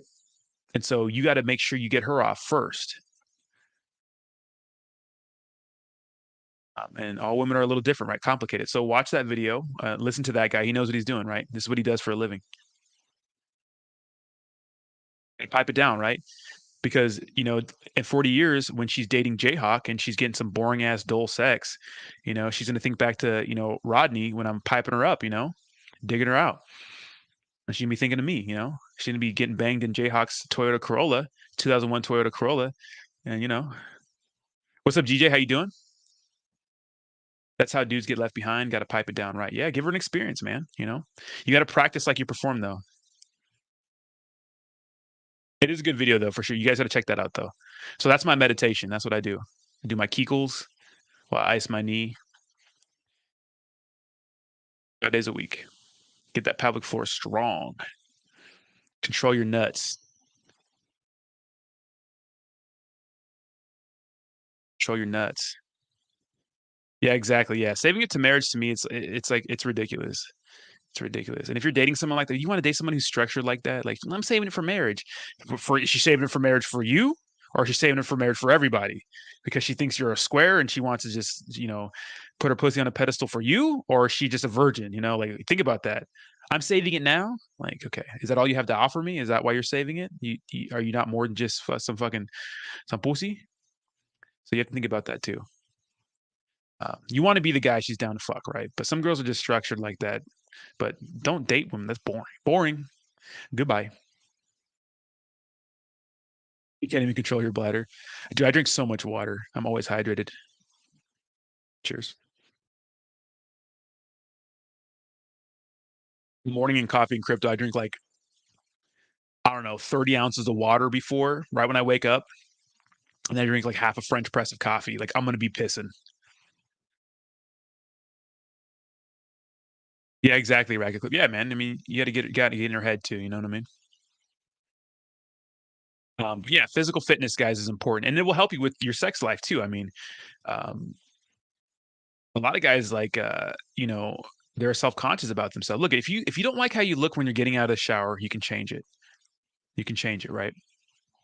Change it. God damn, that's a lot of water, DJ. Fuck. I drink enough where my pee looks pretty clear throughout the day. That's how I measure it. As long as my pee looks pretty clear throughout the day, it's not yellow, like yellow, then I'm good. So I measure it. Make sure hydrate. Be hydrated is like important. Important. Yeah, but sexual health is important, guys. Very, very important. Very, very important. Very, very, very, very, very, very, very important. Don't downplay that. I think that's a mistake. It's a mistake, Pipe her up, dude. It's a mistake. But like I mentioned earlier in the video, with men and women and with attraction, obviously I think we're 80-20. Like we're 80% like physically. If she's hot, dude, doesn't fucking matter what her we don't care what her degree is in. We don't care how much money she make. We don't care about any of that shit. If she's fucking hot, we're in. Women don't really think like that, right? Maybe if you're out at a party and she meets you at a party and you're some hot Chad Thundercock guy, with the shirt off, it's like, damn, I want to fuck that guy. Okay, that's different, right? But when it comes to like real serious long-term engagements, right? Um, women don't think like that. Their attractions spread across 30%, 33% physical, 33% resources, status, what you can provide, and then 33% charisma, personality. Like I said, that's why you see these fucking guys, these guys you think are dusty with these hot ass women is because one, they probably act like a man, and two, they probably got money. Use these hoes as a nut rag. I mean, whatever you want to do, it's up to you, right? It's your world. Yeah, but keep in mind, I'm out here running around, and okay, there it is. Yeah. Oh, crazy. Absolutely, DJ. Yeah, 100%. You need to drink water. You need to hydrate, especially if you're in a hot environment, bro. Turn her mouth into a daycare. Yeah, if you're into that, whatever. You know. Always got to remember you're not the only dude she's trying to holla. You have to be that guy that stands out. Exactly, right? And the thing is, like, attraction isn't a choice. You don't get to choose what you're attracted to. She doesn't get to choose what you're attracted to. What she's attracted to. It just is. It is. If she doesn't like black guys, she don't like black guys. If she doesn't like white guys, she doesn't like white guys. If she doesn't like short guys, she don't like short guys. She don't like fat guys, she don't like fat guys. She doesn't get to choose. You don't get to choose what you're into. Um, so yeah, a lot of be different, right? And some ways you could be different. It's just not being a little needy bitch, right? Like earlier, we were talking about, how was it you, Uncle Ruckus, or someone in the chat was saying like, I don't want to fuck her because I want it to be serious or something. Like you want it more than just that. It's like, dude, you got to keep things casual. You know what I mean? You got to keep these things casual. Like all relationships start off casual. You never go into it's like I'm looking for a marriage right now. Like that fucking scares people. They think you're like Ted Bundy or some shit. Like, are we gonna marry? I'm looking for a wife and kids. It's like, motherfucker, I just met you. Girls just want to have fun. Shout out to Corey Wayne, that Cyndi Lauper song. Girls just want to have fun. It's so true. Girls just want to have fun. That's it. They want to have fun. Be fun. Everyone likes chocolate girls. A lot of girls like black guys, bro. If you don't like black guys, I'm calling the NCAA, NACCP, or isn't it? I don't know what the fuck it's called, but I know what you're talking about. That's funny. Get all Sharpton in the mix. Yeah, a lot of girls do like black guys, bro. Um, why are you whispering? Chill conversation. No, I don't gotta get all loud, but hey man, whatever. Yeah, a lot of chicks like black guys. Um, but yeah, I mean, don't be so you can't go into like a casual experience being serious. You know, love is not serious. It's playful and fun, right? And romance and stuff like that's fun. It's don't be so serious. It's fun. Have some fun, bro. Like loosen up, Like what we call that cuffing. Don't be trying to cuff, bro. And give me advice on bagging a granny. Funny you said that. Was it Bernie talked about how his mom's friend he knew since he was like 13. He got with her after in his 20s or something like that, but he didn't fuck her. I guess he just made out with her. He didn't fuck her because he respected her. I'm like, what are you, dude? She likes you, bro. You're at her house making out with her, and you didn't fuck her because you respected her. Dude, she wanted you to, bro. That's the highest form of respect. You know, she wanted you there, bro. No woman's gonna invite you to her house unless she wants you to dig her out, or at least something of that sort, right? So it's a sign, right? That's what we call a sign. But yeah, love is playful and fun, right? Everything starts off casual. So even when people say, I'm looking for something serious, well, things don't always start off serious, you know? Things start off as always casual, right? Getting from, I mean, whatever you're into, bro. If you like fucking older chicks, whatever, bro. Older chicks know what they want, bro. They probably fuck like champions too, you know? Older chicks know what they want, especially if they're single. Like older chicks have seen they've been through it, bro. They've been through it. So they know what they want, bro. Send it. Heat that ass up, bro. It's not my choice, but I bet if I met like an older woman hot enough, I'd do it. Like Cameron Diaz or someone like that, like old and kind of wrinkly, but still kind of sexy. Fuck, why? Why not? But yeah, be casual, right? Your job as a man is always to lead the interaction and create a fun-filled opportunity for sex to happen. Shout out to Corey Wayne.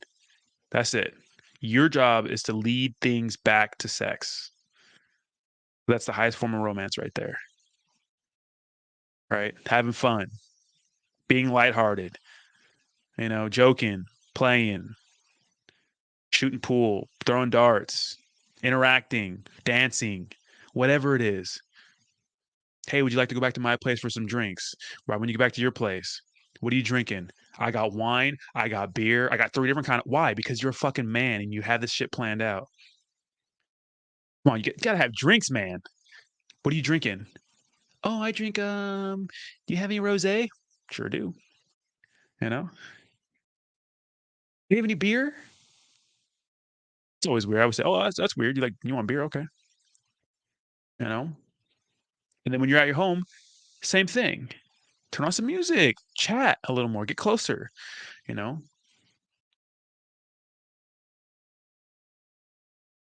and then heat that ass up like a ham and cheese lean pocket.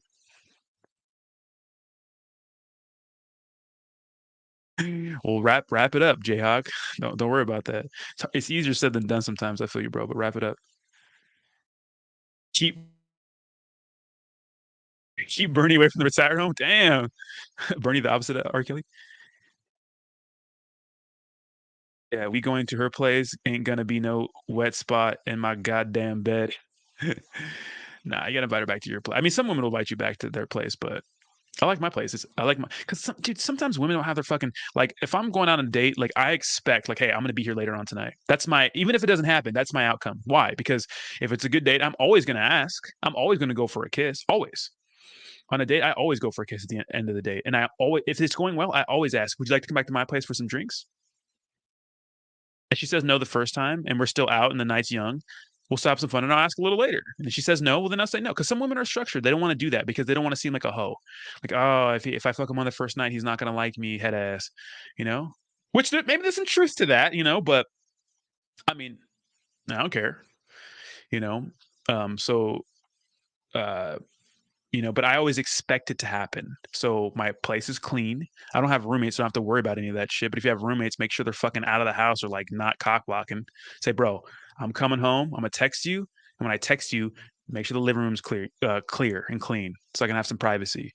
Right? Make sure you got some drinks. Make sure you got some rubbers and shit, dummy. Make sure you bring one with you, obviously, because you're always prepared. Maybe some snacks or something like that. Put some music on. Make sure your place doesn't smell like fucking ass. You know. Cool if someone there they can listen and watch something, get the juices flowing. I'll let them know ASAP. We're gonna go out. We finna eat. You gonna get your shit clapped, and if that ain't don't sound like a plan, then what's up with your sister? Yeah, that doesn't work. That might work with some women, but you're not gonna date like high quality ass hot women like that. Um, that's funny though. Um, you get cheeks claps. You fucking weirdo.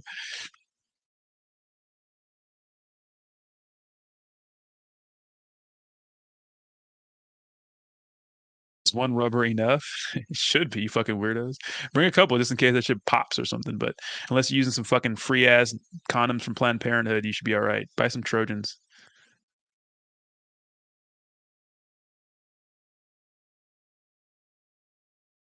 Should be enough.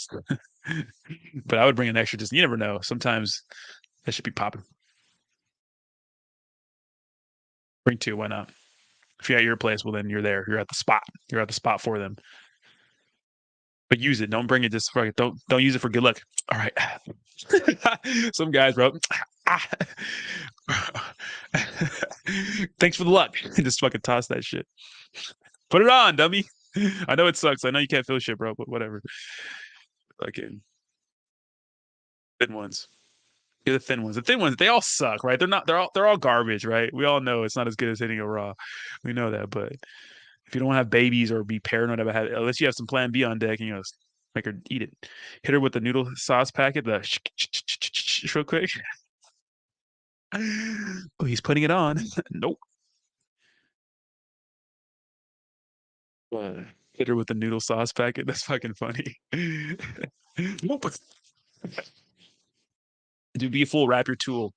Unless you need some fucking STDs. I have some boys who have like STDs because of that shit, bro. I have a buddy who just fucking raw dogs everybody, dude, and he's gotten so many STDs. Just don't. It's my boy, but I don't be doing that shit like that, bro. Shit. It's my boy.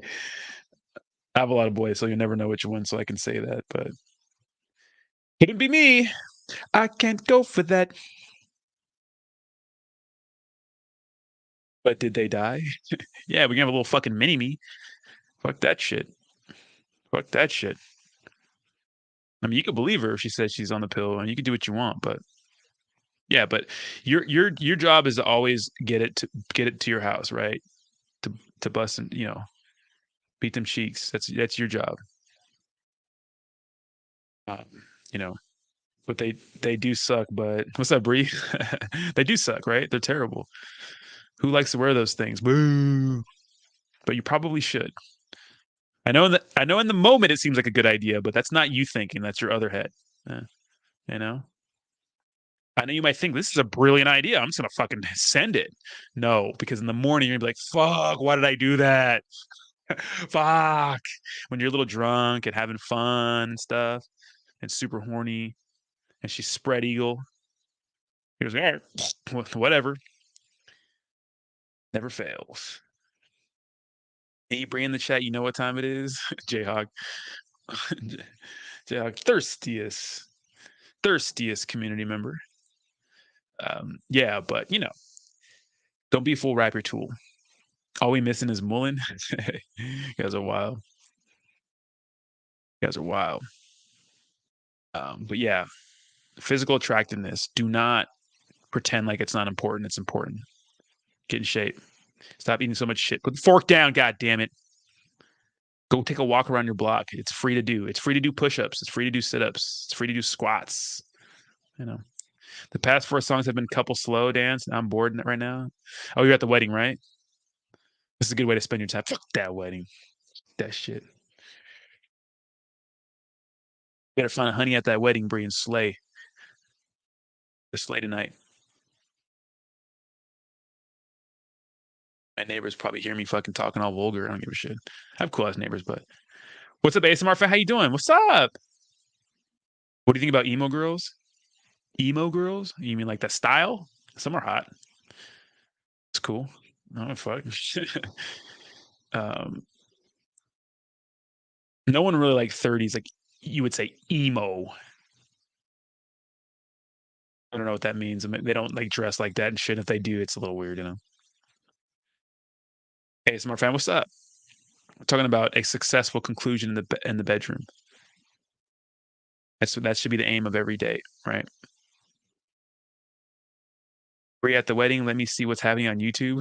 Let me see what fucking dumbass Rodney's talking about. Emo gothic, the same shit. Yeah, sure, why not? She's fun. Sometimes it's just a style, if you're into that shit. I mean, attraction isn't a choice. If she's hot, then she's fucking hot, right? If we're having a good time, if we're having a good time. Don't discriminate. What I have noticed is that I'm choosy who I want to be out in public with, though. nowadays. I'm more choosy about that. So I won't just date anybody. Like I have to be at least oh really? Oh, ASMR? Okay. I have to be at least like I want to be seen in public with you because, it's just like I just don't, so yeah, right. I'm like, I'm the only one here without a date. So yeah, I'm in the corner on YouTube. Oh, you one of them? If you're into that, but yeah, you know, if I'm meeting someone out, I want to be like, proud that I'm on a date with someone who looks decent. That's just me. Maybe that sounds shallow to some people, but I don't give a fuck. That's just me. I want to make sure that I'm like with them, and I'm proud to be with them. Well, Bree, I was off today. Jayhawk, fucking thirsty, yeah, boy. Get your ass a cup of water, boy. Dirty ass boy. Thirsty ass boy. Yeah, but like I said before, like if you're going on a date, plan for it to end up back at your place. You should always plan. Why? Because you're fucking awesome. Maybe not really, but like you should be thinking that way, right? And of course, she's gonna come back to my place. Of course she is. You know. So of course, make sure you got your dishes done. Your house is clean. So it doesn't smell like balls. Laundry's done. You know what I mean? You didn't leave anything out. Well, you got all the drinks. Got all the beds. Oh, Brie, he was supposed to go there too. Yeah, that'd have been a little awkward, Brie, if he just showed up and maybe you could have some weird X makeup sex. Sometimes that shit slaps, but from what you were telling us, I don't think it would have been a good experience. Uh,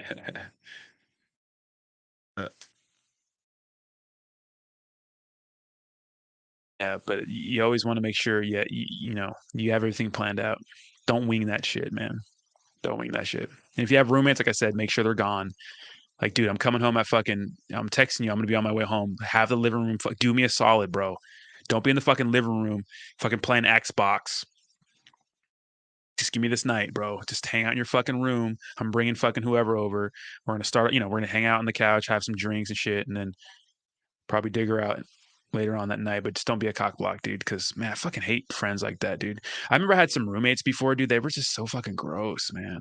Like I love them to death, but like I couldn't just bring people there. Like the living room is always dirty. They're always leaving dishes out. Like the bathroom is disgusting. It's like, ugh, you don't want to bring people home. But now that I have my own place with everything like perfect, absolutely not Jayhawk. Everything's like clean. Like I can control that.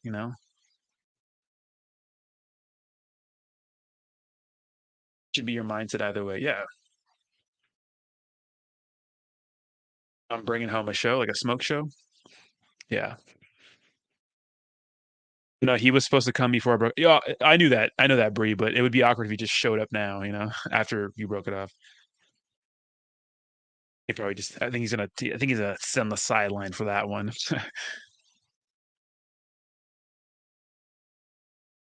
I saw my ex at the gym today. That was weird. I tried to say hi though, but obviously, you know. So awkward shit happens. So that happened to me today. I'm not gonna get into that, but thought I'd share that snippet with you guys. So that was a very interesting situation. Damn, we have a bunch of people coming to the chat out of nowhere. When when white girls take you home, do you tell her parents you're half? When I meet her parents, that doesn't really come up as in a conversation. But every time I met a girl's family who's like, because I never really met I never dated a black girl long enough to meet her family. So yeah, yeah, it's always interesting, right? Because you're like the token black guy, so that's kind of awkward. You know. I speak well, so I guess it's not that bad. It's not that awkward. So they kind of feel like I'm safe, you know. Hey, how do you do there, buddy? Howdy. Did you give the nod? No, I went. First of all, she knows when I work out, and I know when she works out. We work at the same gym, but I never see. I haven't seen her there since it went down, and so I saw her stretching, and I saw her look at me. So I went in and sat next to her. I said, "Hey, what's up?" saying hi. You know, I was all sweaty. I was looking good. I was smelling good. I was fucking looking ripped. So that was good. But I wanted to say hi.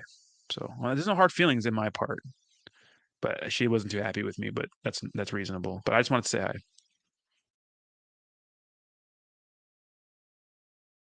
Black girls probably ain't. I'm not gonna sit there and ignore her. Like we literally were married, or are married, you know. So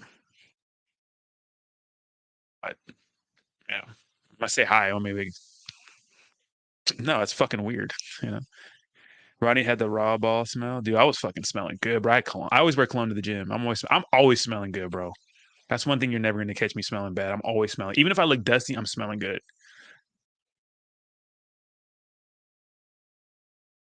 As you looking hot and teasing her.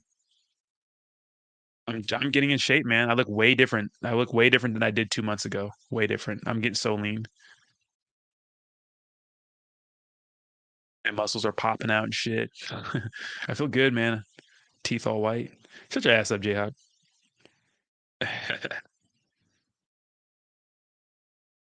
But yeah, so I was just getting after it, you know.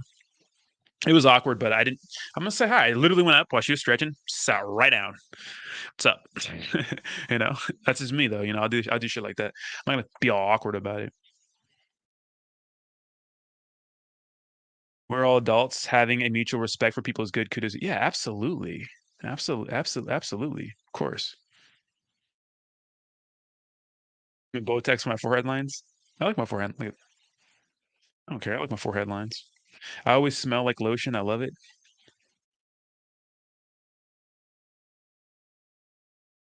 At least I don't have neck rolls. That's an issue. You got a pack of hot dogs in the back of your neck. You want to slide your debit card through it?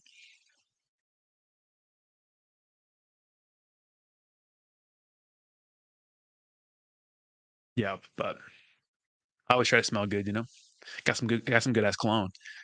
I went out and spent some good money on some good ass cologne, bro. Gotta smell good always. Because some guys fucking stink at the gym. Like they smell like homeless people. Like just like that. You know that certain stench. You know, I don't really use cocoa butter because cocoa butter, like I don't want to smell like chocolate all the time. I'd rather just smell like fucking. What's up, Mizzy Matt? Yeah, make sure you guys like the stream and subscribe, all that good stuff. But yeah, dude, I love good perfume and good body. Some even women's shampoo smells good. All I use is Head and Shoulders and like body lotion. Like I don't use any like, crazy fucking shit. Marcos love that shit. Cocoa butter. I don't like smell like cocoa butter all the time though. I don't like smell like chocolate. I do have cocoa butter sometimes, but I rather use like a neutral smelling lotion because we have to wear lotion as a black people got to wear lotion. You know. And you guys hear my neighbors? I'm still good friends with my ex 10 years. We have mutual close friends having that mutual respect. Yeah, exactly. There's no hard feelings on my end. Never, ever. Unless someone did me wrong. But there's never any hard feelings on my end. And that's how I feel about all my exes. Am I hanging out with them? No, because it's inappropriate. But I never have any hard feelings, you know? Like, dude, if I see you, there's no hard feelings. Like we spend a lot of time, you know? We don't even know you yellow. What are you talking about? Bro, I get ashy elbows, bro. And if I have ashy elbows around my friends, it's over. It's fucking over, bro. It's over. Ashy knees, it's over, bro. I'm torched. Okay, thanks, ASMR fan. Um, yeah, but yeah, always mutual respect. I have no, like, for example, one of my exes from a long time ago has a kid now, has like a husband, and her dad just died, and I knew her dad, so I reached out and said, "Hey, I have her on Instagram. Like, hey, man, I'm sorry for your loss and those sorts of things." You know, so give her that respect. You know, funny because her boyfriend, her boyfriend now, was trying to get at her. Well, I won't go too much into that. Let me not go into that, but let's just say I think she settled the kid and stuff. Be like that sometime though. Don't be the guy she settles for. Be the guy she wants, you know? Be Chad, not Charles. Be that guy, you know? Be that nigga. Be that nigga, you know? Like, when girls get together, like the old horny housewives, like, oh my God, look at that guy. Oh my God, he has a little bit of muscle on him. Oh my God. You be that guy, You be that. Like, have you seen my fucking husband? Have you seen that motherfucker? Guy looks like a walking erection, you know? One a memorable moment to me, I dated this girl in Oregon, and her parents or her mom, we went to like some event um, at Top Golf, and there were like these like big ripped black guys, right? Like they were in some shape, and these were all like white, like suburban moms, right? And they were just drooling over these guys, like drooling, like they were the same age as them. They were older black guys, and they were like, "Oh my God, like oh my God, like oh my God." They're all married and shit. Like, be that guy, you know. You don't have to be black, but like be in some shape, you know. It's hilarious to me. I'm like, ah, fuck. Now, imagine if you're the husband, right? Imagine that, like, fuck, bro. Fuck. I mean, obviously, you're not gonna be like a brick shit house like some of those guys, obviously, but be close. Be close. It's just funny. I'm like, damn, these motherfuckers are all drilling over these guys, and like, their husbands are at home fucking. Hope she's having a good time, thinking about getting gorilla fucked by this golf course instructor. I don't think he was even an instructor. He was just there, you know. That's all she's thinking about right now. Hope Cindy's having fun. Hope she's having a good time with the girls. Meanwhile, they're like, "Whoa, look at that guy," you know, fucking.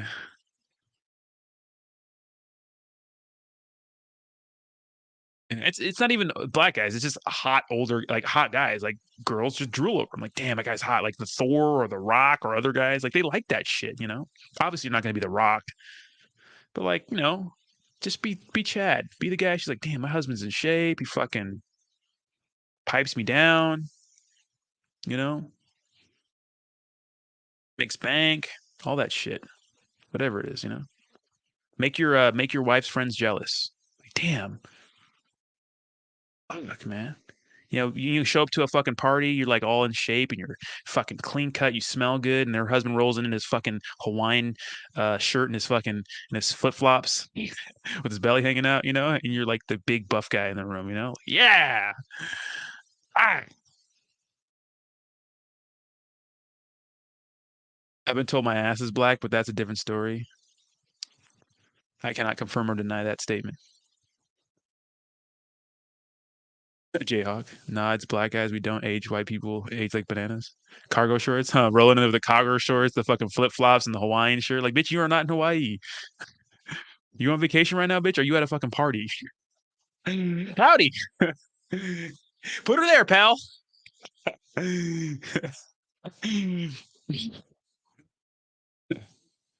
Tim, calm down. Or who's making the margaritas in here? You making the margaritas, brother? Don't be that guy.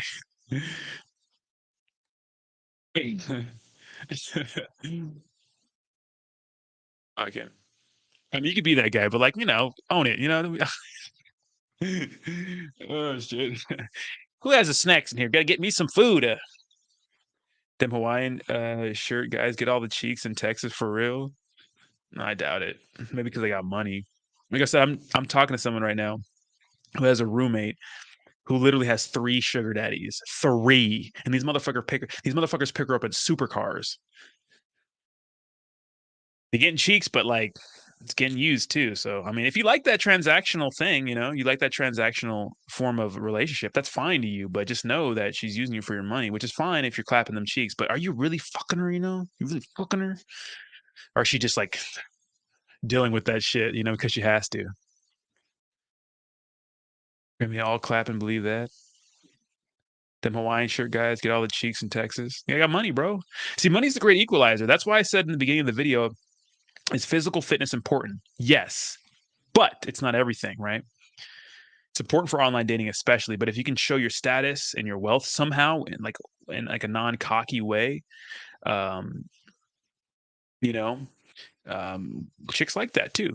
They like money, right? They want to have fun. They want to have a lifestyle. Like those girls you see, not all of them, of course, but I have a lot of friends, and this girl in particular, she's traveling everywhere. She's going to like Dominican Republic and Puerto Rico and fucking Mexico and shit. You think she's paying for that shit? Absolutely not.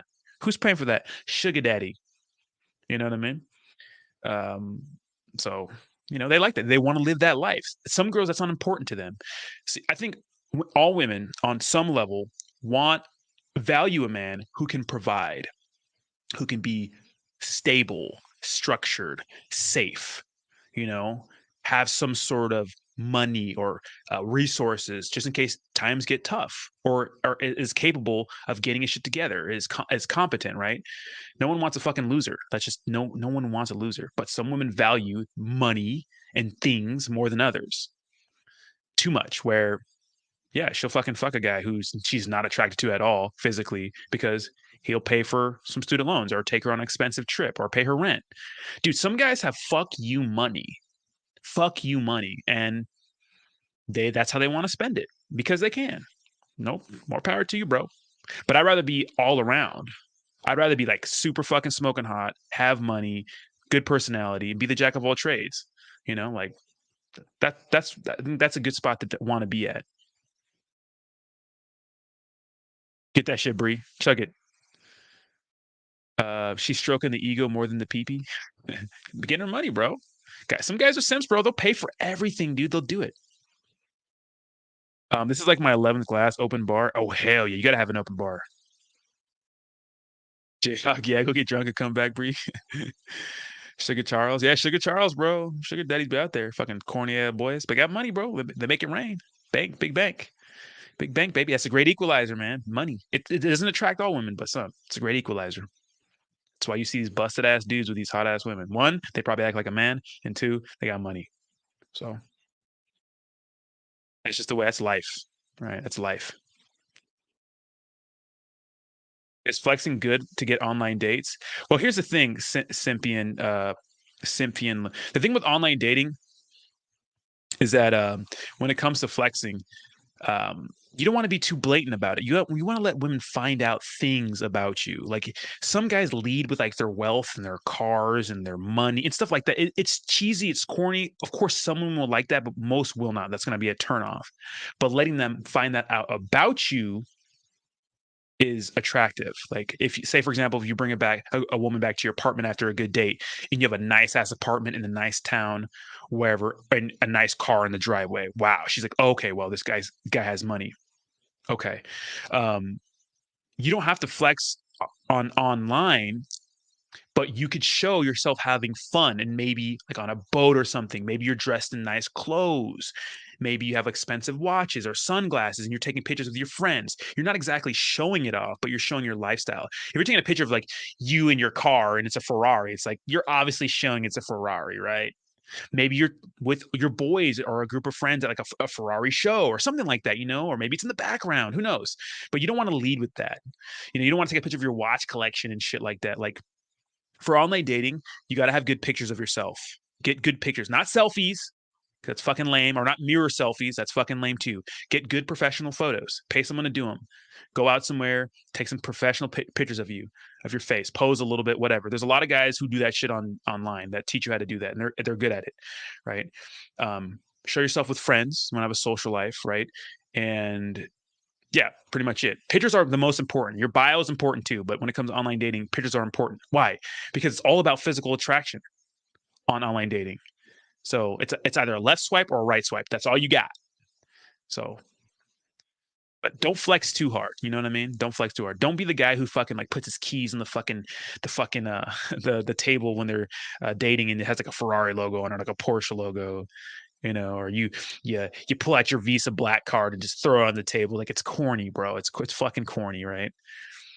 Um, but if she finds those things out about you, and she'll ask you when you're on a date, like, "Oh, what do you do for work?" Because you'll be asking her questions. And you're like, "Oh, I do this. Maybe I run a business and I do this and I do this," and she'll know in her head like, "This motherfucker, we can't make money." You know what I mean? So there's a way to do it, but Roddy tell Bree I'm trying to slide in there. Incredible. Frozen, you mean? Did he start playing country? Oh hell no. All my exes live in Texas. That's good. I like country song. Country.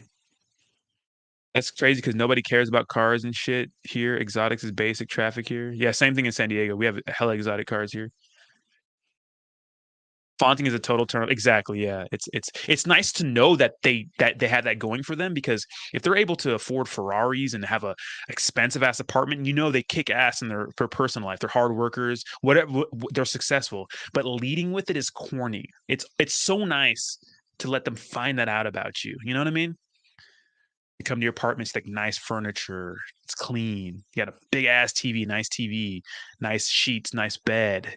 You know, maybe nice equipment and stuff like that, and they see a nice car in your driveway, it's like, damn. Or maybe you live in like an expensive part of town and they know you've lived there. Like, whoa, this guy lives by himself in an expensive part of town. Like he obviously does something right. And you let her find that out about you. Always lead with personality, right? Personality, of course, with physical attraction because you can't help that. Um, I want a Corvette. I want a Corvette, dude. They're motherfuckers 90K, bro. But I don't think I'm gonna get one just yet. I'm gonna wait a little longer. But I do want one so bad, just for me mostly.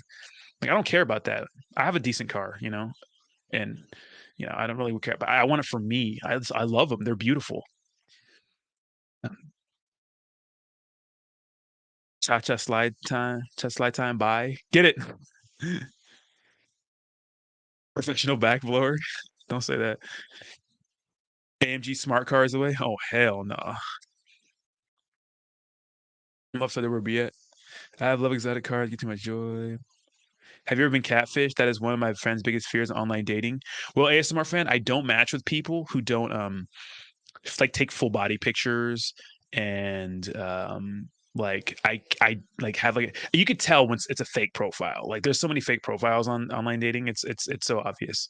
But if someone looks completely different from her picture, like I can tell. Like if a chick doesn't pick like a full body picture on a dating website, like she's hiding something, or something like that. So um yeah. And usually because there are a lot of trans women on social media websites, and which is it's fine, whatever, but that's not for me. And they usually say it in their bio. And some it's really hard to tell. It's just not for me. To each their own, but it's just not for me. So no, I've never been really catfished like that. Um, ever really. Yeah, I usually look for full body pictures. Like if it's like if it's just like a picture like this, I'm just like, well, what are you hiding there? Because girls want to show off their bodies. They know we like that shit. I want to get a smart card just to change the badge on the back to be dumb. You stupid. Don't get tricked, Rodney. Nah, I never get tricked. I get catfish for personality. Sometimes a woman just has a shitty personality. But that's why I try to do phone calls before. Sometimes I don't, but I like to do phone calls a little bit. Hey, when are you free to get together for a phone call? That surprises a lot of people. Like, oh, a phone call. And then if you have like a good conversation on the phone, like a fucking if it goes well, it goes well. You're jiving. Hey, when are you free to get together? What does your schedule look like? And she'll let her give you some dates and go from there. Easy peasy. 1, 2, 3. Same fucking format every time. Either she's in or she's out. That's it. If she's kicking tires, like she's not serious about getting together in person, you'll know. She'll I don't know, I'm not free this I don't know, maybe next week sometime. Like maybe. Well, it's like if you don't know when your schedule is, how about this? If I'm on a phone with someone or they're trying to give me a maybe date, I always say, well, it seems like you don't know what your schedule when you're free. So hit me back up when you get some clarity on your schedule. And then if they don't hit me back up, well, then I know they weren't serious, right? Because some women, like I said, they just want attention. Like chicks love attention, bro. And social media is the perfect outlet for that. And then especially dating apps are the perfect outlets because they're gonna have a fucking million simps matching with them, and they're all gonna be like, "Hey," and and a lot of guys are gonna sit there and be her pen pal and just chat with her. I'm telling you, Chad Thundercock's gonna come over, blow her back out, then he's gonna leave, and then she's gonna talk to you after because she wants that emotional connection on that level. Don't be that guy. Keep it strictly dickly. It doesn't mean it just has to be romantic interest. Chicks will use your ass as an emotional tampon if you let them. When chicks like you, they free up their schedule. If you're having a good phone conversation, or if a chick really likes you and you say, "Hey, when are you free to get together?" She goes, "Oh, I'm free fucking Tuesday at 6 p.m., Thursday at 1 p.m." Like she'll like lay out her whole schedule for your ass, you know? Chicks that don't like you be like, "I don't know. I think I might be free Friday, but I'll let you know." Fuck no. You never accept a maybe date. Ever, ever, never, never, never. If there's not a definite date, definite time, definite place, you do not accept that date. It's a waste of your time. It's disrespectful. I might be free Saturday. Like, I'm not going to make a maybe date. I'm not going to give up a Saturday night to make a maybe date. You think I'm going to miss the degenerate live stream, my late night live stream for a maybe date? Drake? No, don't do that. Have some more respect. A busy professional, a person who has an abundance mentality, even if you don't have anything else going on, act as such. Act as such. Right? Even if you don't have other girls you're talking to, you need to act like you do.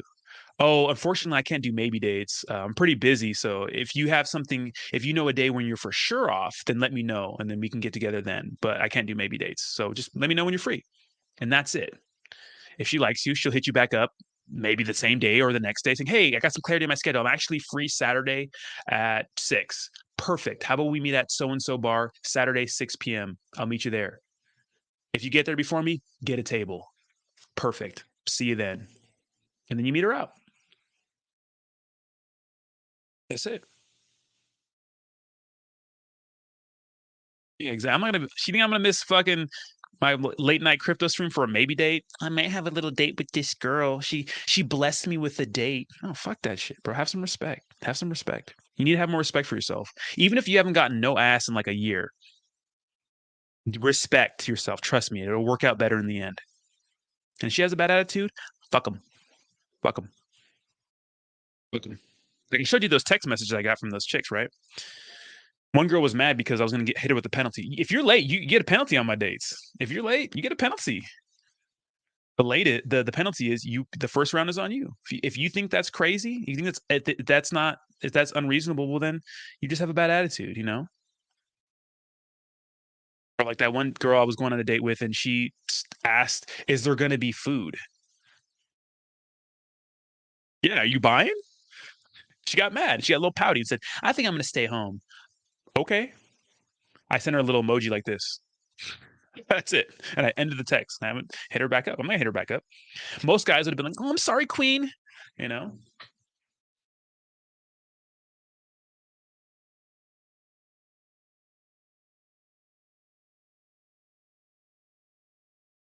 Think there's gonna be dick.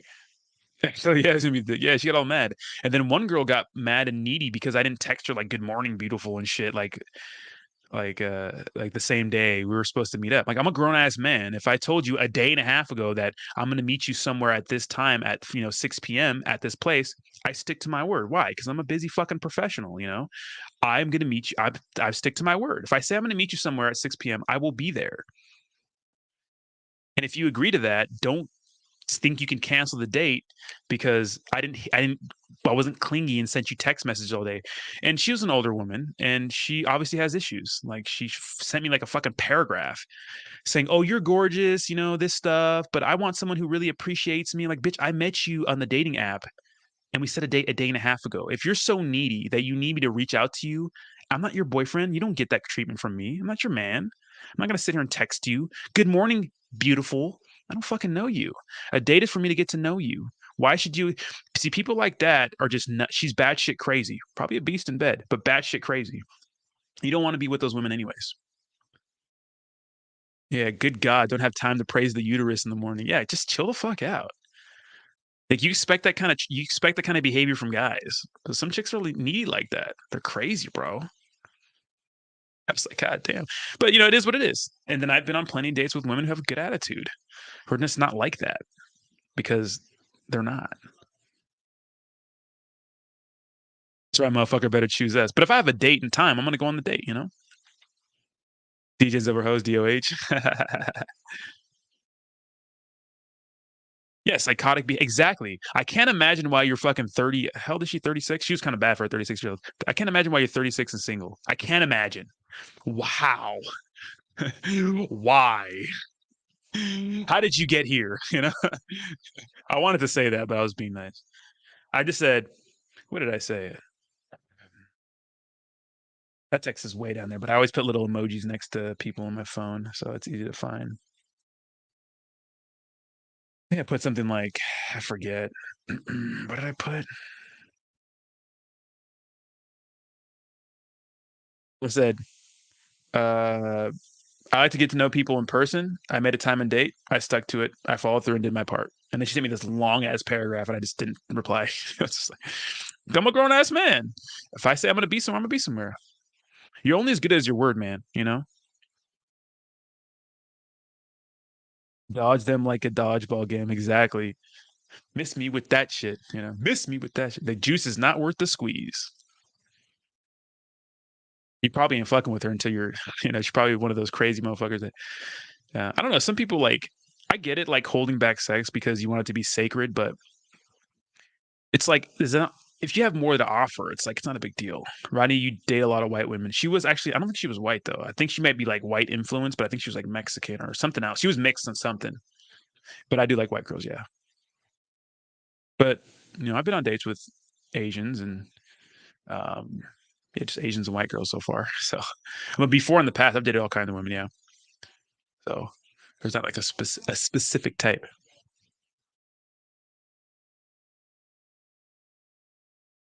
I'm done dating white people until they get a software update. I like white people. White people are, I mean, it's just about attitude. It's not people, it's attitude. It's not races, it's just attitudes.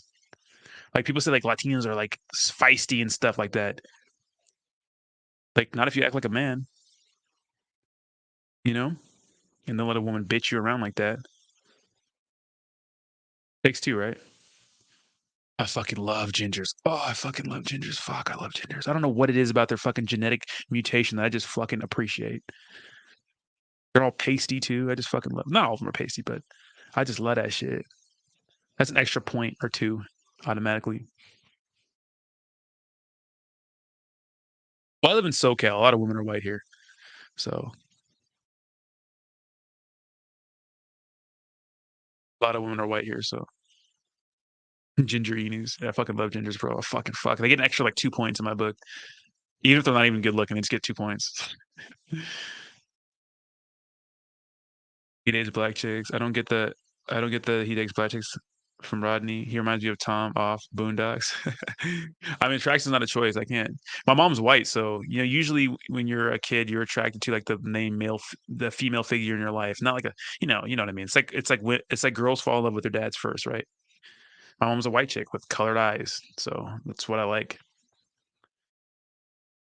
You know, it sounds weird to some people, but it's psychology. It's a weird thing. You know, it's like girls usually like guys who are similar to their dads, same temperament and stuff like that. What's up, King? Ginger's on my fave with green eyes. Yeah, I fuck with gingers, man. I love gingers, bro. I don't know what it is about them. Oh, I love that red-headed ass boy. He's got little red hairs all over the apartment now, though. You know,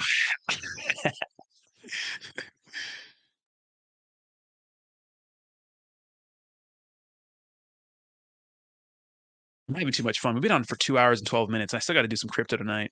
I honestly like. I want to just sit on my ass and play like video games, but every time I do, I just don't feel satisfied. I just want to work, you know. So I'm gonna do dual stream on Twitch and YouTube tonight, probably, most likely. Damn, I met a lot of fuckboy ass dads. What are you trying to say? There it is. I can't help but love me some Latinas as well. I didn't choose it. Yeah, you don't get to choose. Attraction's not a choice. If you like Latinas, bro, you like Latinas.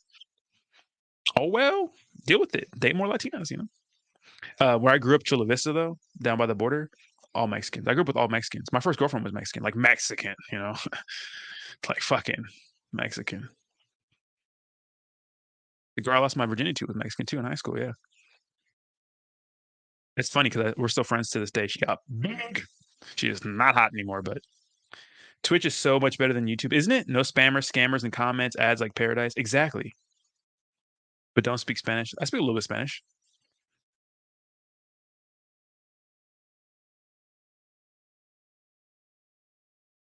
I'm so hungry, but I still have like, a lot of food left for the day. Build Asian women. Built Asian women. All right, fucking hey, whatever your type is. That's a very interesting archetype there.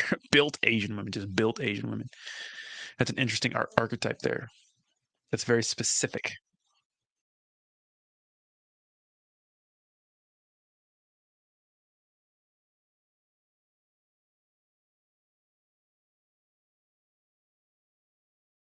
Like I like bubbly personalities, bubbly, fun, easygoing personalities. Doesn't take life too serious.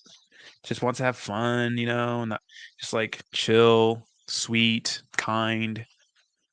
I don't go out with them fucking stone face ass, salty out the world women. That's not me. There's someone out there who wants that. It's not me. And that comes in all different sizes and races. So the second girl I've been with is a Boricua and changed my life forever. There was some girl I used to fuck with who's Filipino and black. No, excuse me, Mexican and black. And bro, she's still hot. She has a kid now, but she's still hot. She's just like a little Instagram tater thought though. Just post pictures and thirst traps all the time. She's just kind of bad though, but I used to fuck with her back in the day. Go down to Mexico, see what you can do about to that fat ass head. I used to go to Mexico a lot, bro. I showed you guys my pictures of partying in Mexico when I was like a wee lad, right? It's fucking get it in Mexico. And if you're like the black dude in Mexico, bro, you get it in, bro. If you're like the only black guy in Mexico, I'm telling you, bro, it's the move.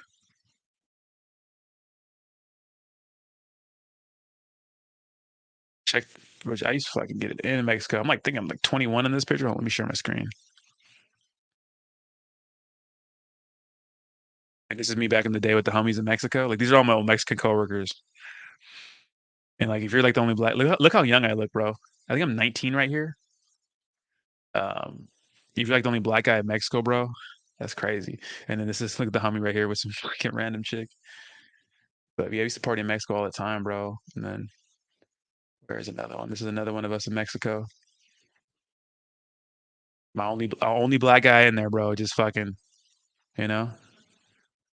Yeah, I used to get it in my early 20s, bro. I think I was like 20, 21 right here. Mexico was still a spot to go to when I was 20, 21. I got the fucking silk shirt on, bro. Looking like got the white ass teeth, got the diamonds in, got the Jordans on, nice jeans.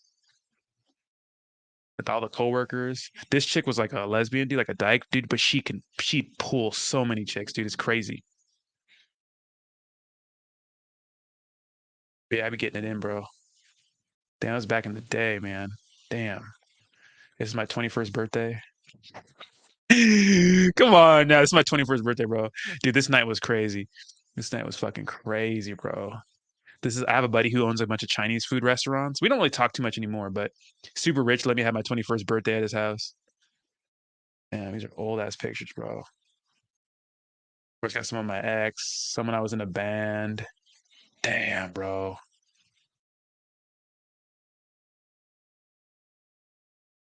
I think I showed you guys this picture. I was in the band with that getting after. I was in a bunch of bands, bro. Let me hitting on my bird chest, bro. And then this is me in Mexico again at a beer bong. Only fucking nugga there, dude. And this party was crazy, dude. I literally fell asleep on a table in the middle of the party. It was a menace.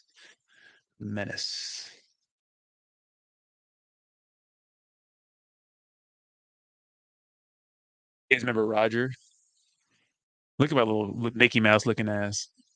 These are some friends I used to go to went to high school with back in the day. Damn, I feel old, bro. Looking at these.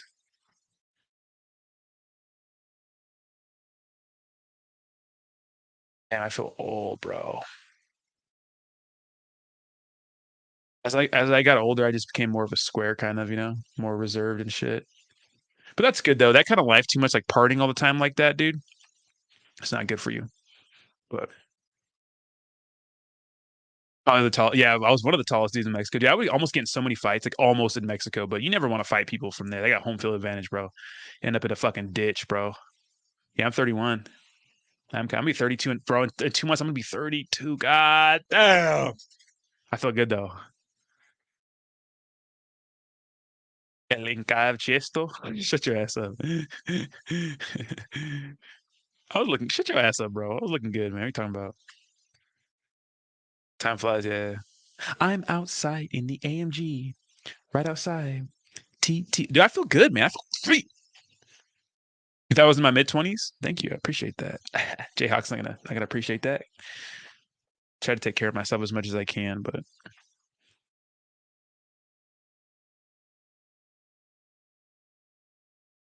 August 3rd, fuck boy. Don't forget fuck boy day. That's right, Jayhawk. Tell him. Tell him, baby. It's birthday. It's birthday day. I don't even dude, I'm so bored. I don't do shit for my birthday no more, bro. I just like wanna fucking chill. Good shit, friend girlfriend. Damn, good shit, girlfriend. I just want to work and create and just make more money, bro. That's what I want to fucking do. Like, I only want a fucking Corvette to drive to the gym in a Corvette. I don't even want to do anything. Like, I'm gonna go out and go to some music festivals and stuff. That's why I'm like, that's one of my main reasonings for getting shredded. Oh, I'm hungry. Wow. DJ 39 in a couple of weeks. Hey, about to be your daddy. My bad. After your B day. Damn, bro. Um, yeah, I just want to go to festivals and fucking dance and just grind on some thotties and just hang out with the boys and just fucking forget about everything, you know? That's what I want to do. That's what I want to do. I just want to forget about everything. That's why I like music festivals, man. You just get out there, you get in the crowd, bro. You spend it with the boys, you just do some hood rat shit, and you just forget about all your problems, right? But guess what we are doing? Coffee and crypto, 8 a.m. Bet. I'm gonna show up fucking tan, fucking hungover. And guess what we're doing? Coffee and crypto. At least 2 out of the 3 days. Because I like working, bro. And hotels are great, dude. Trade in your Volt, you barely cover the front door charge. You damn right. That's right. Coffee and crypto, baby. We still show up to work. Hang out with the boys. You know what I'm saying? Uh-oh. Uh-oh. We're starting to see the ball. Uh-oh. Getting there. Arms getting lean. Uh-oh. What is the festival? ASMR. There's two of them. It's the 15th through the 16th, and then the 29th through like I think the August 1st or something like that. So there's two of them I'm going to 2 weeks apart. One's in Denver, and the other one's over here in California. So what does FOH mean? Put the needles away. Start to see the ball. Start to look good. Yes, I'm excited for that. So I have like more than a month, and I'm already hitting the fucking stride of the diet and stuff. So when you're doing everything like oh fuck out of here. Okay, okay. When you're doing the diet, exercise, the sleep, everything perfectly, you can get in shape fast. And I wasn't too far off, right? I did gain quite a bit of weight over the last 6 months trying to make fucking the whole cryptocurrency channel happen. And I mean, it changed my life. I mean, it's a little slow right now, but that's okay. Um, but dude, I was looking like fucking ripped chicken, man. Dude, look how shredded I am in this picture. This is from the summer. Hold on. Share screen. Look how shredded I am in this picture, bro. Look at my arms, bro. I'm like 210 right here. Just shredded with the boys. I'm like just lean as fuck. My legs are shredded. This is in the summertime, and I gained a bunch of fucking weight, bro. From the YouTube thing really made me gain a bunch of weight. All I wanted to do is just stay home and just make content and eat bullshit. And then I tore my ACL, so it was like a combination of things. But now that I'm able, I'm ready to fucking go. You guys want to see baby Rodney, my mom? This is my mom and me as a baby. This is my sister, and that's my mom, and that's me. My mom likes black guys, obviously, right? Isn't that crazy? Lakers.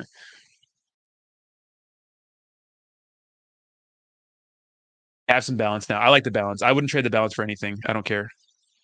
My health is more important to me, but I do want to get bigger on. This is my dad. This is my dad and my dad lives in Washington with his actual family. So this is his wife and these are my actual brothers. Don't we look the same though? Isn't that funny? Not hilarious. We don't really talk much, but he doesn't really like my mom and I understand why, to be honest. I get that. It's my dad again. He likes the Cowboys, but which is whack. Cowboys suck. Yeah, we don't really talk that much, but I'm kind of a lone wolf. I don't really talk to my parents too much.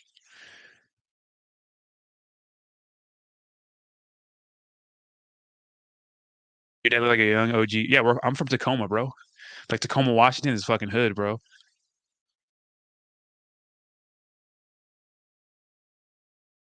It's the hood. And then I moved to Imperial Beach and Chula Vista, bro. It's like also the hood. Then we saw both your parents. Where the fuck did you get that head from? Probably my grandpa. My grandpa's a fucking white dude, bro. Obviously, my grandpa's a white dude. I have two grandpas, obviously, bro.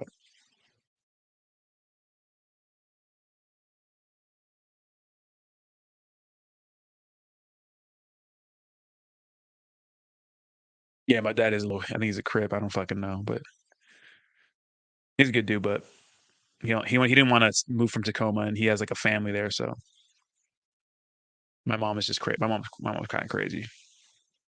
So yeah, my neighbor's having an entire party. Nice. Um, uh, I was actually my mom met my dad at a party, and they fucked, and that's literally the story of me. That's it. There was no romance. There was nothing. They just saw at a party. My dad didn't wrap it up, and that's what happened. Literally, that's what happened. This is me and my sister. This is me and my nephew and my sister. Hopefully, I don't get in trouble for this, but this is my nephew. Look how cute this little fucker is. This is my sister.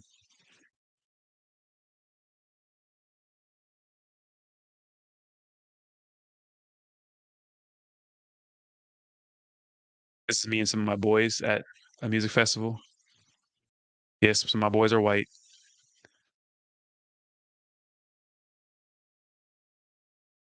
My boys. Damn, you got two grandpas. You must definitely. Okay, sis. Sister's married with another kid now. That was a while ago. These are like my childhood best friends right here. This is like my mom, my mother figure. It's not my mom. It's my mother figure. That's me, my boy Ed, my good friend. These are my probably my two closest friends, I'd say. But I'm your only black. I got black friends. Not about bro. My black friends, you probably don't like them though. We're all in a band together. We're like literally a band of black guys, but you could say we're not real black guys, even though they're all full black. This is my band back in the day. That's Ingmar. That's me. That's Kevin. That's Brandon. These are all of our. This is my band. So all rock band. Must be a rap group.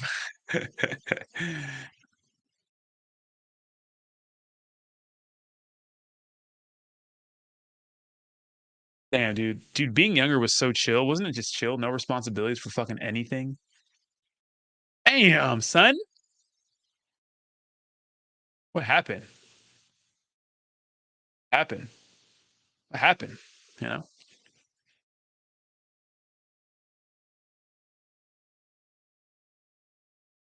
You see, my band was all white. Now we're all black, bro. We're all little ghetto ass hood rat kids. I mean, we're not like fucking.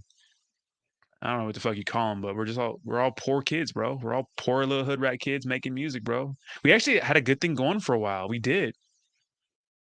We had a really good thing going. It just didn't work out. Bands are weird, man. Like everyone has to be on the same page, and it was just never the same page.